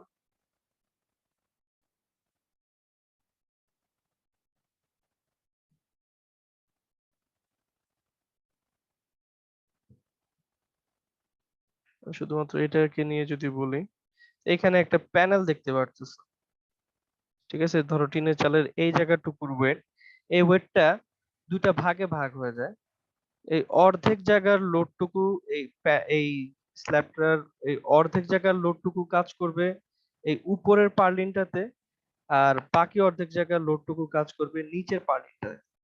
আমি যখন এই মাঝখানের পার্লিনটা নিয়ে চিন্তা করতেছি, এখানে যেটা হবে, উপরেও একটা স্পেস আছে বা উপরেও একটা প্যানেল আছে, নিচেও একটা প্যানেল আছে, তাহলে এখানে যেটা হবে, এই উপরের প্যানেলের অর্ধেক আর নিচের প্যানেলের অর্ধেক, এই টোটাল জায়গাটুকুর লোড এর উপরে কাজ করবে। জি কথাটা স্যার। কি বুঝতে পেরেছো? জি স্যার। আচ্ছা, তাহলে আমরা মেইন কনসেপ্ট গুলো মাথায় নিলাম, এখন ক্যালকুলেশনে চলে যাই। আমরা টোটাল ডেড লোড পাইলাম এত, তো এখন যেটা হচ্ছে, আমরা লিনিয়ার ফিটে কনভার্ট করতে চাচ্ছি। তো কি করলাম, এটাকে পার্লিন স্পেসিং দিয়ে গুণ দিচ্ছি। কি করছি, পার্লিন স্পেসিং দিয়ে গুণ দিচ্ছি, ঠিক গেলাম এত পাউন্ড পার ফিট। ঠিক আছে, তারপরে যেটা বলেছিলাম, আমাদের চ্যানেল সেকশনটা ইনক্লাইন্ড অবস্থায় আছে, দুটো কম্পোনেন্টে ভাগ হবে, y অ্যাক্সিস বরাবর cos থিটা, x অ্যাক্সিস বরাবর sin, তাহলে x অ্যাক্সিস বরাবর sin থিটা করলে আসে এত, y অ্যাক্সিস বরাবর cos থিটা করলে আসে এত। স্যার একটা কোয়েশ্চেন ছিল আর কি। বলো। স্যার আপনি যে বলেছিলেন আমাদের এই যে পার্লিনটা সি সেকশনটা ইনক্লাইন্ড থাকবে, এটা আবার একটু বলবেন কেন? কেন কেন ইনক্লাইন্ড অবস্থায় থাকবে? আচ্ছা,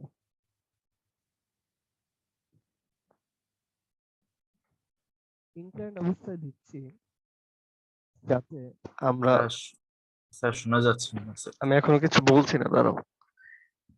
ইনক্লাইন্ড অবস্থায় দিচ্ছি যাতে এই উপরে যে সিজিআর শীটটা থাকে তার সাথে যাতে কানেক্ট করতে পারে। যদি এভাবে না হয়ে যদি আমাদের পার্লিনটা যদি একদম এভাবে বসাতাম, তাহলে কি কানেক্ট করতে পারতাম ঠিক মতো? না স্যার। বুঝতে পেরেছো কেন ইনক্লাইন জি স্যার। করে দিচ্ছি? জি স্যার।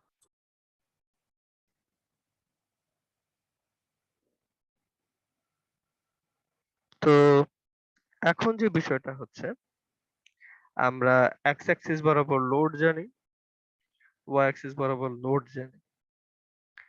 তো ওয়াই অ্যাক্সিস বরাবর আর এক্স অ্যাক্সিস বরাবর সাপোর্ট কন্ডিশনটা একটু ডিফারেন্ট।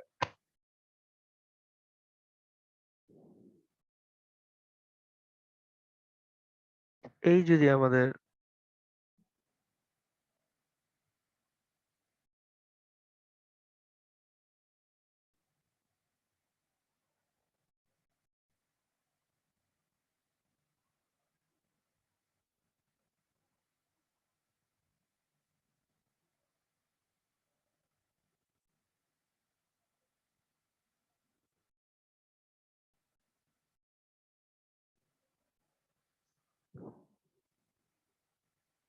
পার্লিনটা আমি আঁকার চেষ্টা করলাম। আমরা বলেছিলাম ঠিক পার্লিনের মাঝখান দিয়ে একটা স্যাগ রড চলে গেছে। ঠিক পার্লিনের মাঝখান দিয়ে একটা স্যাগ রড চলে গেছে।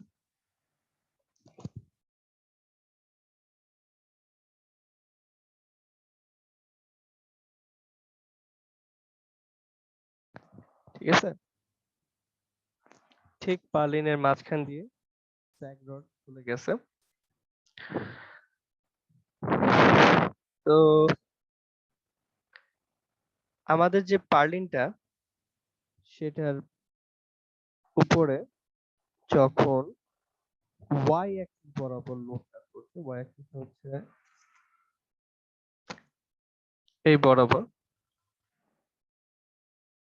এক্স অ্যাক্সিসটা হচ্ছে এই বরাবর। তো যখন ওয়াই অ্যাক্সিস বরাবর লোড কাজ করছে, ওয়াই, যখন ওয়াই অ্যাক্সিস বরাবর লোড কাজ করছে তখন আমাদের যে পার্লিনটা এই বাম পাশটা, খেয়াল করে দেখো, পার্লিনটার দুইটা পাশ, এই পাশটা এবং এই পাশটা, দুইটা পাশই আমাদের ট্রাসের দুইটা পয়েন্টের সাথে আটকানো। তাহলে দুইটা পয়েন্ট সাপোর্ট হিসেবে কাজ করবে। তো যখন ওয়াই অ্যাক্সিস বরাবর কাজ করছে আমাদের ট্রাসের এই পয়েন্টটা এই পার্লিনের এই পয়েন্টটা একটা ট্রাসের সাথে আটকানো, আর পার্লিনের এই পয়েন্টটা একটা ট্রাসের সাথে আটকানো। তাহলে এখানে একটা সাপোর্ট হিসেবে কাজ করবে, এখানে একটা সাপোর্ট হিসেবে কাজ করবে। মাঝখানের যেই স্যাগরডটা আছে সেটা আসলে এখানে কোনো লোড রেজিস্টিং এ কোনো বাধা দিবে না। তো ওয়াই অ্যাক্সিস বরাবর যখন লোডটা কাজ করে তখন আমাদের এই পার্লিনটা সিম্পলি সাপোর্টেড বিম হিসেবে কাজ করে। ফর এক্সাম্পল, তোমরা একটা এই ফোমের মাঝখানে একটা ফুটা করে দাও, সেখানে একটা স্ট্র ঢুকাও, তারপরে উপর দিক থেকে চাপ দাও, ঠিক আছে, দেখবা এটা খুব সুন্দর মতো বাঁকতেছে। এই মাঝখানের রডটা যেমন যেই জায়গায় ছিল সেই জায়গায় সেটা কোনো বাধা দিবে না। সো এটা একটা সিম্পলি সাপোর্টেড বিম হিসেবে কাজ করবে। কিন্তু যখন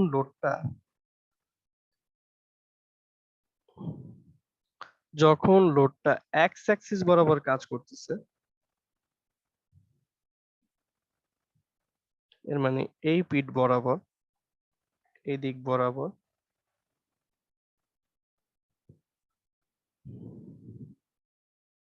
যখন এই এক্স অ্যাক্সিস এর দিকে কাজ করছে তখন বিমটা যেমন এদিকে আটকানো, মাঝখানের এই যে সাপোর্টটা আছে এই স্যাগ রডটাও তখন কি হচ্ছে, লোড রেজিস্টিং এ বাধা দিবে। ঠিক আছে, যখন লোডটা এক্স অ্যাক্সিস এর দিকে কাজ করতেছে। তো যখন আমাদের লোডটা এক্স অ্যাক্সিস এর দিকে কাজ করবে তখন এটা একটা কন্টিনিউয়াস বিম, মানে এখানে তখন তিনটা সাপোর্ট হবে, যেহেতু স্যাগ রডটা একদম মাঝখানে তখন এটা দেখতে এরকম। লোডটা যখন ওয়াই অ্যাক্সিস বরাবর কাজ করছে এটা একটা সিম্পলি সাপোর্টেড বিমের মতো কাজ করবে, আর লোডটা যখন এক্স অ্যাক্সিস বরাবর কাজ করছে তখন এটা একটা কন্টিনিউয়াস বিম, মানে এরকম তিনটা সাপোর্ট যুক্ত একটা বিমের মতো কাজ করবে। সিম্পলি সাপোর্টেড বিম আর একটা এই কি বলে কন্টিনিউয়াস বিমের মতো কাজ করবে। তো সিম্পলি সাপোর্টেড বিমের ম্যাক্সিমাম মোমেন্ট হচ্ছে ডাব্লিউ এল স্কয়ার বাই, আমরা জানি এটা হচ্ছে কি একটা এটা স্ট্যাটিক্যালি ইনডিটারমিনেট বিম। তো এটার আসলে রিঅ্যাকশন বের করা আছে, আমরা সরাসরি ভ্যালুগুলো ইউজ করব। আমরা হয়তো প্রিভিয়াস সেমিস্টারে কিছুটা শিখেছি, এই সেমিস্টারে বিম সলভ করা শিখবো, আমাদের এখানে লাগবে না, ভ্যালুগুলো ব্যবহার করব। তো খেয়াল করে দেখো এখানে যে ম্যাক্সিমাম যে মোমেন্টটা, এখানে ম্যাক্সিমাম মোমেন্টের ভ্যালু হচ্ছে WL²/32, আর এইখানে ম্যাক্সিমাম মোমেন্টের ভ্যালু হচ্ছে WL²/8। তাহলে এটা হচ্ছে 32 ভাগের 1 ভাগ, এটা হচ্ছে 8 ভাগের 1 ভাগ। তাহলে এখানে কিন্তু ম্যাক্সিমাম মোমেন্টের ভ্যালুটা কমে যাচ্ছে, এই কন্টিনিউয়াস বিমে কিন্তু মোমেন্টের মানটা কমে যায়, এটার জন্য ডিফ্লেকশনও কম হয়। এটার জন্য স্যাগ রডটা দিচ্ছিলাম। স্যাগ রড যখন দিচ্ছি কি হচ্ছে এক্স অ্যাক্সিস বরাবর যখন লোড কাজ করতেছে এটা একটা কন্টিনিউয়াস বিমের মতো কাজ করবে, যখন ওয়াই অ্যাক্সিস বরাবর লোড কাজ করবে তখন এটা একটা সিম্পলি সাপোর্টেড বিমের মতো কাজ করবে।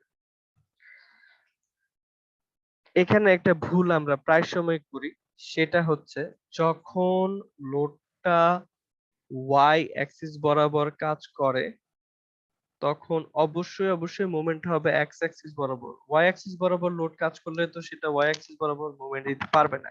আমরা এই ভুলটা প্রায় সময় করি, খেয়াল রাখবো। WDLY এর করেসপন্ডিং মোমেন্টটা হচ্ছে এক্স অ্যাক্সিস বরাবর, WDLY এর করেসপন্ডিং মোমেন্ট হচ্ছে এক্স অ্যাক্সিস বরাবর, এবং WDLX এইটার করেসপন্ডিং মোমেন্ট হচ্ছে ওয়াই অ্যাক্সিস বরাবর। ওয়াই অ্যাক্সিস বরাবর এখানে মোমেন্ট আসবে ওয়াই অ্যাক্সিস বরাবর। এক্স অ্যাক্সিস বরাবর লোড হইলে ওয়াই অ্যাক্সিস বরাবর মোমেন্ট, আর ওয়াই অ্যাক্সিস বরাবর লোড হইলে এক্স অ্যাক্সিস বরাবর মোমেন্ট। এখন ম্যাক্সিমাম মোমেন্টের ভ্যালু গুলো বসাই, mxx এবং myy, mxx এবং myy ইকুয়েশনে wl square by 8 wdl dy square by 32, ঠিক আছে। বসালাম, আবারও বলবো এক্স অ্যাক্সিস বরাবর মোমেন্ট হচ্ছে কিসের করেসপন্ড, ওয়াই অ্যাক্সিস বরাবর লোডের, আর ওয়াই অ্যাক্সিস বরাবর মোমেন্টের কিসের করেসপন্ডিং পাচ্ছে সেটা হচ্ছে এক্স অ্যাক্সিস বরাবর লোড। এই ভুলটা যাতে না হয় খেয়াল রাখবো। তো এখান থেকে আমরা এক্স অ্যাক্সিস বরাবর মোমেন্ট এবং ওয়াই অ্যাক্সিস বরাবর মোমেন্টের মানটা পেয়ে গেলাম।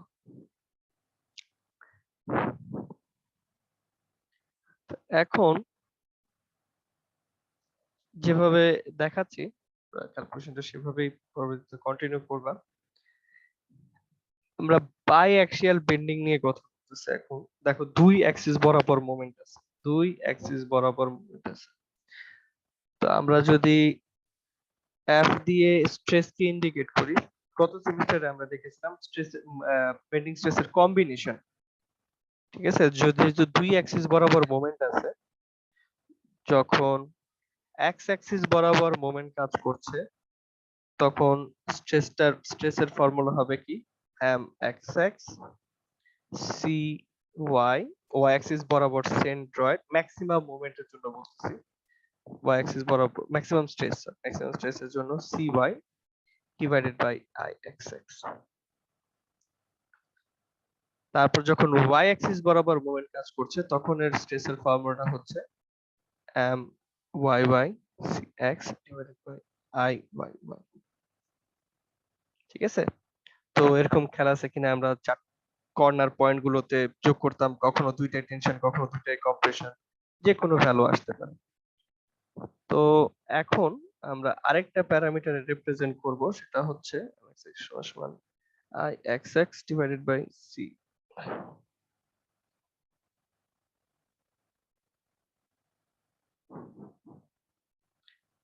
এই i by c moment of inertia divided by centroid, এটাকে বলা হয় সেকশন মডিউলাস, এটাকে রিপ্রেজেন্ট করা হয় অ্যাজ। আমরা যখন প্রিভিয়াস সেমিস্টারে এই সেকশনের চার্ট নিয়ে কাজ করেছি আমরা দেখেছি যে একটা প্রপার্টি দেয়া থাকতো অ্যাজ, সেটা নিয়ে কথা বলি নাই। সেই অ্যাজটা হচ্ছে এটা, মোমেন্ট অফ ইনারশিয়াকে যদি আমরা সেন্ট্রয়েড দিয়ে ভাগ দিই তাহলে যেটা পাবো সেটাকে বলা হয় সেকশন মডুলাস বা অ্যাজ। আমরা এখন অ্যাজটা নিয়ে সরাসরি চার্ট থেকে বের করব, তাহলে আমার আই আর সি দুইটা জিনিস আর দুইবারে বের করা লাগতেছে না, একটা বের করলেই হচ্ছে। আমরা সরাসরি অ্যাস এর মানটা বের করব। অ্যাস মানে হচ্ছে সেকশন মডুলাস এবং এটা মানে হচ্ছে আই বাই সি, এটার ইউনিটটা হচ্ছে ইঞ্চ কিউব, অথবা যদি মিলিমিটারে থাকতো তাহলে মিলিমিটার কিউব, ঠিক আছে। আমরা এভাবে বের করব, তাহলে আমাদের এই ফর্মুলাটা এখন চেঞ্জ হয়ে যাবে কি mxx divided by sxx plus minus myy divided by syy। তাহলে এটা হচ্ছে স্ট্রেসের ফর্মুলা। এখন আমরা ডিজাইন করি সবসময় কি ম্যাক্সিমাম স্ট্রেসের আগে, সবচাইতে বেশি স্ট্রেস কত আসতে পারে, সবচাইতে বেশি স্ট্রেস কখন আসবে, যখন এই দুইটা ভ্যালুর যোগ হবে, ঠিক আছে। সেটা এই দুইটা ভ্যালু যখন ম্যাথমেটিক্যালি যোগ করে যে ভ্যালুটা পাবো সেখানে আমাদের ম্যাক্সিমাম স্ট্রেসটা কাজ করবে। তাহলে এটা হচ্ছে ম্যাক্সিমাম কতটুকু স্ট্রেস কাজ করতে পারে, ম্যাক্সিমাম কত স্ট্রেস কাজ করতে পারে আমরা এটার আগে ডিজাইন করব। সর্বোচ্চ এত স্ট্রেস কাজ করতে পারে আমরা এটার এগেইনস্টে ডিজাইন করব। এখন আমরা মোমেন্ট কত আছে সেটা জানি, আমরা এক্স অ্যাক্সিস বরাবর মোমেন্ট কত আছে সেটা জানি, my মোমেন্ট কত জানি, s এর ভ্যালুটা তো জানি না, আমরা তো এখনো ডিজাইন করিনি, এই s টাই তো আমাকে সিলেক্ট করতে হবে, এই s টাই আমাকে সিলেক্ট করতে হবে। তো যেটা বলেছিলাম, যদি এখন কনক্রিটের ডিজাইন হইতো আমরা ব্যাক ক্যালকুলেশন করে একটা s বের করতাম, তারপরে s থেকে সাইজটা বের করতাম, তো এখানে এটা করা যাবে না। মার্কেটে অ্যাভেলেবল কিছু সেকশন আছে সেগুলো দিয়ে আমাকে ডিজাইন করতে হবে, যে আমার একটা করে সেকশন সিলেক্ট করব, দেখবো ওই সেকশনটা ওকে হয় কিনা।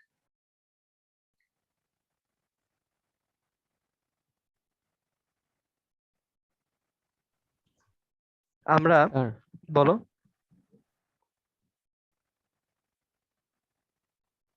তোমার কোশ্চেনটা শুনছে না, যদি কিছু বলে থাকো। স্যার ওই M X X by S X X plus M Y Y by S S sir এই দুইটাকে হুম স্যার স্যার বলতেছিলাম যে sir M X X plus M Y Y মানে স্যার এই দুইটা টার্ম যোগ করে যে স্যার আমরা ম্যাক্সিমাম ভ্যালুটা যে ইয়া করছি স্যার, এই কথাগুলো একটু রিপিট করবেন, মানে আমি নোট করতে পারিনি স্যার ঠিক মতো। উম, বলছিলাম যে আমাদের ডিজাইন, আমাদের ক্রাইটেরিয়াটা তো হচ্ছে ম্যাক্সিমাম স্ট্রেসের আগেনস্টে ডিজাইন করা। তো আসলে তো ফর্মুলাটা আমরা যখন প্রিভিয়াস সেমিস্টারে করেছিলাম দেখেছিলাম যে কখনো এক মোমেন্ট এক্স অ্যাক্সিস বরাবর মোমেন্টের জন্য কোনো পয়েন্টে আসে টেনশন, কোনো পয়েন্টে আসে কম্প্রেশন। তাহলে আসলে অ্যাকচুয়াল ফর্মুলাটা হচ্ছে এরকম প্লাস মাইনাস আমাকে করে করে দেখতে হয় যে কোথায় প্লাস আসে, কখন একটার সাথে একটা প্লাস হচ্ছে, কখন একটার সাথে একটা মাইনাস হচ্ছে, একটা পয়েন্টে এক একটা ভ্যালু। কিন্তু ম্যাক্সিমাম আমি যদি শুধুমাত্র ভ্যালুটা চিন্তা করি, ম্যাক্সিমাম ভ্যালু কখন আসবে স্ট্রেসে, যখন এই ভ্যালুটার স্যার সাথে দুইটাকে যোগ করলে দুইটা যোগ করলে। তা আমি সেটাই করতেছি, আমি এখন ম্যাক্সিমাম ভ্যালুর এগেইনস্টে ডিজাইন করব। ম্যাক্সিমাম ভ্যালুটা হচ্ছে কি m by s x x plus my by s y। এখান থেকে যে ভ্যালুটা পাবো সেটার এগেইনস্টে ডিজাইন করব, এটাই বলেছি। জি স্যার বুঝতে পেরেছি। এখন হচ্ছে ASD মেথডে অ্যালাউয়েবল একটা লিমিট আছে বেন্ডিং, যে একটা একটা ফ্লেক্সিবল এলিমেন্ট কতটুকু স্ট্রেস নিতে পারবে। তারা বলছে যে অ্যালাউয়েবল বেন্ডিং স্ট্রেস সমান সমান এফ বি, যদি ইন্ডিকেট করি সমান সমান 0.66 Fy। যেহেতু আমরা A36 স্টিল ব্যবহার করছি যেটার মান হচ্ছে Fy সমান সমান 36 KSI, তাহলে আমাদের জন্য অ্যালাউয়েবল বেন্ডিং স্ট্রেসের মান হচ্ছে এত ইনটু 36 বা সমান 23.76 বা কিছু একটা আসে। আচ্ছা এরকম কিছু একটা আসবে, এত কেএসআই। তাহলে এটা হচ্ছে অ্যালাউয়েবল বেন্ডিং স্ট্রেস, সর্বোচ্চ এতটুকু স্ট্রেস নিতে পারবে, সর্বোচ্চ এতটুকু স্ট্রেস নিতে পারবে।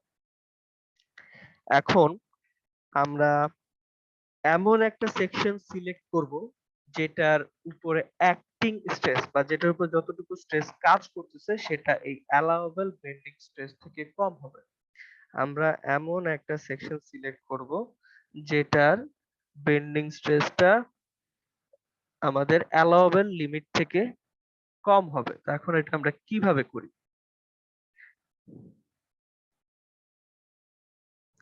আমরা একটা সেকশন প্রথমে নিয়ে ট্রায়াল করি, ধরো 3.4.1 একটা সেকশন নিয়ে সেটা SXX এবং SYY ইউজ করে আমরা স্ট্রেসটা বের করি। তো অ্যাভেলেবল সেকশনের চার্ট দেয়া আছে এখানে, ধরো সি সেকশনের কিছু চার্ট দেয়া আছে, এখান থেকে আমরা যে কোনো একটা সেকশন পিক করে চেক করবো সেটা ওকে কিনা। এখন এখানেই চলে আসে এক্সপিরিয়েন্স এবং তোমার কতটুকু তুমি প্র্যাকটিস করেছো সেটার উপর। তুমি কোন সেকশনটাই বা, এখানে তো সেকশনের অভাব, কোনটা নিলে আমাদের ক্যালকুলেশন তাড়াতাড়ি হবে। তো তুমি যত প্র্যাকটিস করবা তত লোড দেখে তোমার একটা আইডিয়া হবে যে এটা নেওয়া যাইতে পারে, এরকম হইতে পারে। ঠিক আছে? তো আমরা ধরো 3 into 4.1 এই সেকশনটা সিলেক্ট করতে বলবো, আমরা এই সেকশনটা সিলেক্ট করব। এই সেকশনের যে প্রপার্টি গুলো নিব, দেখো এর অনেকগুলো প্রপার্টি আছে। আমাদের লাগবে sx এবং sy, এই দুইটা প্রপার্টি লাগবে। তো 3 4.1 এই সেকশনটার sx এর মান হচ্ছে 1.10 আর sy এর মান হচ্ছে 0.196। এটা আমাদের বইয়ের গিভেন ভ্যালু থেকে কিছুটা ডিফারেন্ট। আমাদের ম্যানুয়ালটার যে ক্যালকুলেশন করা হয়েছে যে সেকশন নিয়ে, সেটা হচ্ছে একটু মানে আগের সেকশন, মানে এআইসি আবার কিছু সময় পর পর তাদের সেকশনের চার্ট গুলোকে মডিফাই করে। তো এটা হচ্ছে লেটেস্টটা, 1.10 0.196 এটা আসতেছে। তো আমরা ধরো ইনিশিয়াল একটা ট্রায়াল দিচ্ছি, আমি জানি না কত দিয়ে ট্রায়াল দিব ম্যান। তো আমরা প্রথমে বললাম ট্রাই সি 3 into 4.1 সেকশন। ধরো আমরা এই সেকশনটা নিয়ে ট্রাই করতেছি। তো এইটার ব্র্যাকেট এভাবে যেভাবে দেখাচ্ছে ওভাবেই করব। sxx সমান সমান 1.10 ইঞ্চ কিউব, syy সমান সমান 0.196 ইঞ্চ কিউব। তাহলে আমাদের অ্যাক্টিং স্ট্রেস F সমান সমান, আমরা চাইলে এদিকে লিখতে পারবো অ্যাকচুয়াল বা অ্যাক্টিং এর চাইলে লিখতে পারি পাশে। স্ট্রেস F সমান সমান mxx divided by sxx plus myy divided by syy। আমাদের মোমেন্টের মান কত ছিল?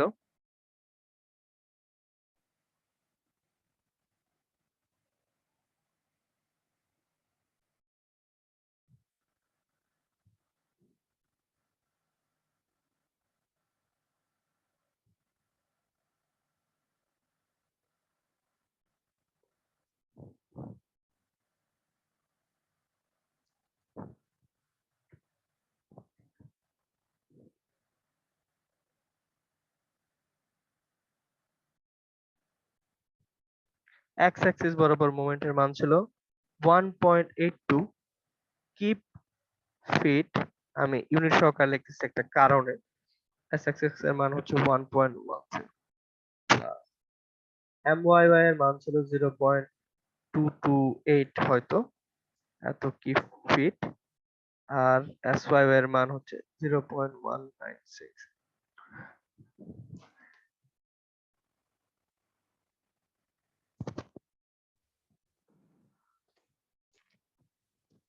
এটা হচ্ছে ইঞ্চ কিউবে আর উপরটা আছে কিপ ফিট। তাহলে বুঝতে পারছি যেটা এক ইউনিটে নাই।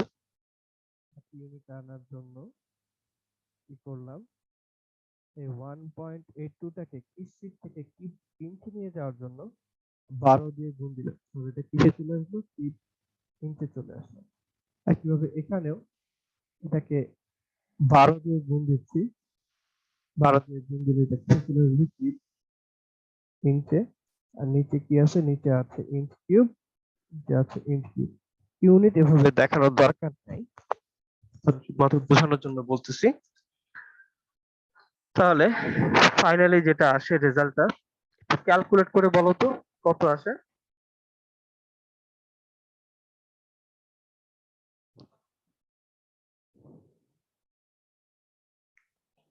Sir, 33.81. 33.81 KSI, যেটা কিনা গ্রেটার দেন 23.76 KSI। তাহলে বলো তো এই যে এই সেকশনটা ওকে নাকি নট ওকে? Sir, okay. এটা হচ্ছে অ্যালাউয়েবল লিমিট, এটা নট হচ্ছে okay. Acting stress. Sir, not okay, sir. Not okay, সেকশনটা কাজ করবে না। ঠিক আছে? তাহলে এরপরে আমি ট্রায়াল দিতে থাকবো যতক্ষণ পর্যন্ত আমার সেকশনটা না। এরপরে ধরো আমি আরেকটা সেকশন ট্রাই করলাম, তোমাদের ম্যানুয়ালে যেভাবে করছে সেটা হচ্ছে এভাবে একটা টেবিল আকারে দেখাইছে। আমরা এই টেবিল ফলো করব না, টেবিল আকারে দেখাবো না, আমরা ফুল ক্যালকুলেশনটাই দেখাবো। এরপরে ধরো ওরা কি করছে, 4x5.4, 4x7.5 এরকম সেকশন দেখাইছে। তারপর আমরা ধরো সি 4x5, ইন্টু হবে না, সি 4x5 সেকশনকে নিলাম। একইভাবে এটার S X X S Y Y কত সেটা বললাম। তারপরে আবার অ্যাপ বের করলাম। ধরো এখন সেটা লেস দেন, ধরো এটা আসলে 20.05 ক্যালকুলেট করে, ধরো ক্যালকুলেট ফুল করলাম, সূত্র টুত্র বসালাম, অ্যাপ এর মান আসলো লেস দেন 23.76। তাহলে কি এখন সেকশনটা ওকে কি নট? সেই ইউনিট দেখতে হবে। স্যার এখন ওকে। ওকে, তাহলে এই সেকশনটা নিয়ে আমি কাজ করতে পারবো। এরপরে আমরা আরো একটা চেক দেই, ধরো এর ইমিডিয়েট পরের সেকশনটা দিয়ে একটু চেক দেই, যে ধরো সি 4x6 কিছু একটা, আমি জানি না আদৌ এই সেকশনটা আছে বললাম। তারপর এটার জন্য S X X S Y Y করলাম। এরপরে যেটা দেখবো এফ এর মানটা ধরো চলে আসলো 18.5, 23.76। এই সেকশনটাও কিন্তু ওকে, এই সেকশনটাও কিন্তু ওকে, কিন্তু এই সেকশনটা ইকোনমিক না, ওকে বাট নট ইকোনমিক। তাহলে আমরা এখান থেকে সিলেক্ট করব কোন সেকশনটা, আমরা সি 4x5 সেকশন এটাকে সিলেক্ট করবো। এটা ওকে কিন্তু ইকোনমিক, ইকোনমি মানে যদি ডিফারেন্সটা খুব বেশি হয়ে যায় এটা তো দরকার, এটাতে তো আমার সেফ আছে। তো আমরা 4x5 এই সেকশনটা নিয়েই আগাবো। আমাদের যেমন সেফটি কনসার্ন তেমন কিন্তু আমাদের ইকোনমিও কনসার্ন। তো আমাদের সিলেক্ট করতে হবে সি 4x5 এই সেকশনটা। স্যার বলো। আমাদের ইকোনমিক্যাল কখন হচ্ছে আর কখন হচ্ছে না? ধরো দুই দুই তিন ঘরের ডিফারেন্স ধরবা। ধরো 23, এটা প্রত্যেকটা ফিল্ডেরই কিছু থাম্ব রুলের মতো থাকে। আমরা এখানে ধরো যে সেকশনটা ওকে করছে, ধরো এটা 20, 1-2 এর ডিফারেন্স, ঠিক আছে। এর থেকে যদি বেশি হয়ে যায় তাহলে আমরা নট ওকে বলবো, বা সরি নট ইকোনমিক বলবো। ধরো যে 19 বা 18 আসলো তখন আমরা নট ইকোনমিক বলবো। বুঝতে পারছো বিষয়টা? জি জি স্যার। স্যার। স্যার একটা কোশ্চেন, বলো। মানে এইখানে যে যেমন স্যার আমাদের ফার্স্ট যে সেকশনটা জেনেছিলাম স্যার 3x4.1, এটা ক্ষেত্রে যে আমাদের 33.81 আসছিল স্যার, এরপরে কি মানে আমার বোঝার কোনো ওয়ে আছে যে এস এর মানটা বাড়লে যে আমার এই ভ্যালুটা কমবে বা এরকম, মানে আমাদের এটা বাকিদের অবশ্যই ক্ষেত্রে যেরকম যত একটা ছিল। অ্যাসেট ভ্যালু বাড়বে, যত অ্যাসেট ভ্যালু বাড়বে তত স্ট্রেস কমবে। জি নিচে থেকে দেখতে পারতেছে অ্যাস এর মান যত বাড়বে তত স্ট্রেস কমবে। যেহেতু আমাদের স্ট্রেস বেশি আসছে, তাহলে আমার বুঝতেই হচ্ছে আমার পরবর্তী সেকশনটা আরো বড় সেকশন নিতে হবে।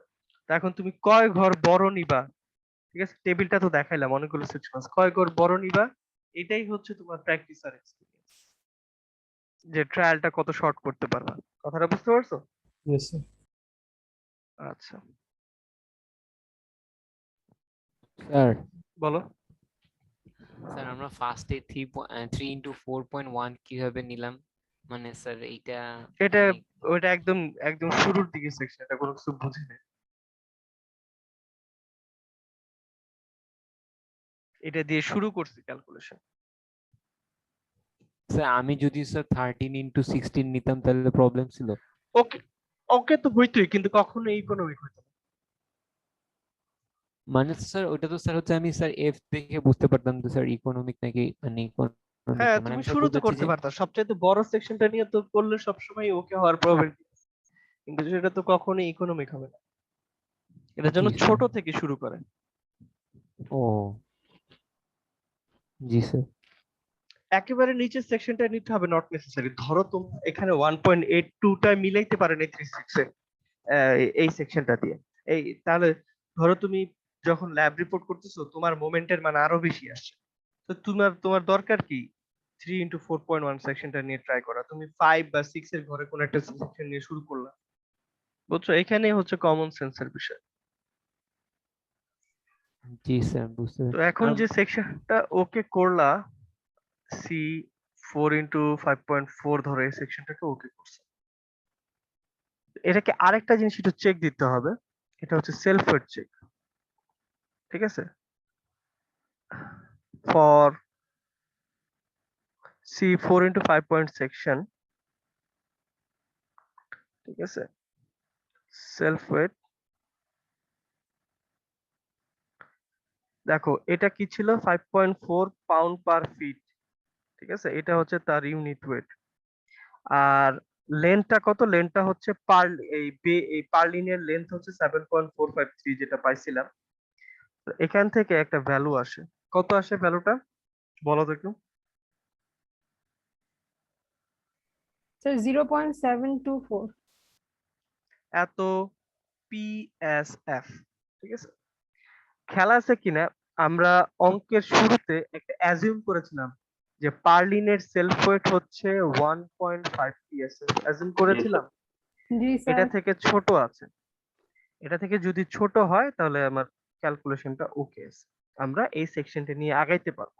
আমরা ধরছিলাম এত, তার থেকে কম পাইছি, ঠিক আছে, সেকশনটা ওকে আছে। কিন্তু যদি বেশি হয়ে যায় তাহলে আমাদের সেকশনটা চেঞ্জ করতে হবে। কথাটা বুঝাইতে পারছি? তাহলে আমাদের সেকশনটা চেঞ্জ করতে হবে, এমন একটা সেকশন নিতে হবে যেটার সেলফ ওয়েট কম, এমন একটা সেকশন নিতে হবে যেটার সেলফ ওয়েট কম, অথবা যদি এটা পসিবলই না হয়, যেমন একটা পর্যায়ে গিয়ে দেখবো যে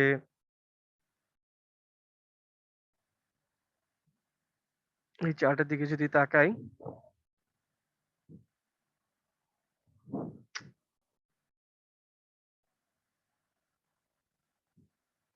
দেখো একটা পর্যায়ে গিয়ে সেলফ ওয়েট শুধু বাড়তেছেই। তো যদি সেটা পসিবল না হয় তখন আমার যেটা করতে হবে, আমরা একদম শুরুর দিকে যেটা করেছি, এখানে যে সেলফ ওয়েটটা যে অ্যাজিউম করেছিলাম, এই অ্যাজিউম ভ্যালুটাকে আমাকে একটু বাড়ায় ধরতে হবে, যে এই সাইজের পার্লিন দিয়ে হবে না, পার্লিনের সেলফ ওয়েটটা আমাকে একটু বাড়াইতে হবে, ধরো 2 বা 2.5 এই ধরনের ধরে তারপরে আমাকে আবার ডিজাইনের এই মোমেন্ট এমওয়াই চেঞ্জ করতে হবে। এটা হচ্ছে প্র্যাকটিক্যালি আমাদের এই কাজটা করতে হবে। যেহেতু আমরা এখন রিপোর্ট করতেছি, রিপোর্ট করার দরুন আমরা ফুল এই জিনিসটা আর চেঞ্জ করব না, আমরা শুধু কমেন্ট করে দিব যে সেকশনটা সেলফ ওয়েটের জন্য ওকে হচ্ছে না, আমাদের যে অ্যাজিউমড সেলফ ওয়েটটা চেঞ্জ করে আবার রিক্যালকুলেট করে এই সেকশনটা ওকে আছে কিনা সেটা দেখা দরকার, এরকম একটা কমেন্ট করে দিব। যেহেতু ল্যাব রিপোর্ট পারপাসে আমার ফুল এই কাজটা আবার লোড টোড চেঞ্জ করে দেখার দরকার নেই, শুধু মৌখিকভাবে বলে দিব। আর ফাইনালি যদি আমাদের সেকশনটা ওকে হয়, এই লাইনটা আমাদের লিখতে হবে, select C 4 × 5.4 section for dead load, ঠিক আছে, বা ম্যানুয়ালে হয়তো ইয়া করে গুছিয়ে লেখছে আরো দেখি। হ্যাঁ, select a section C for purlin considering dead load, এভাবে লিখবো, select a C for purlin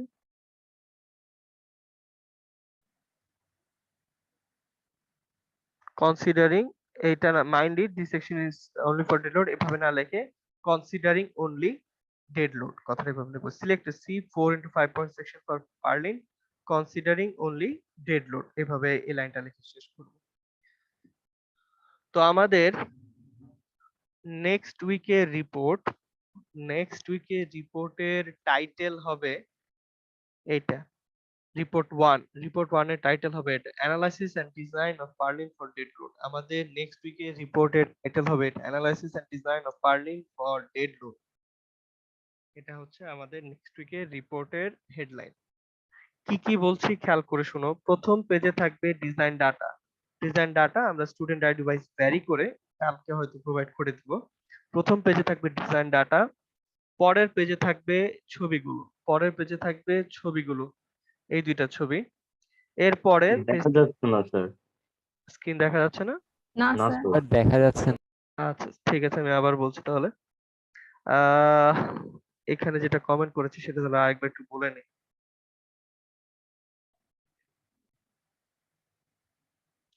আমরা ফাইনালি লিখবো সিলেক্ট সেকশন ফর পার্লিন ব্র্যাকেটে কনসিডারিং only ডেড লোড এরকম একটা লাইন লিখে দিব, ঠিক আছে?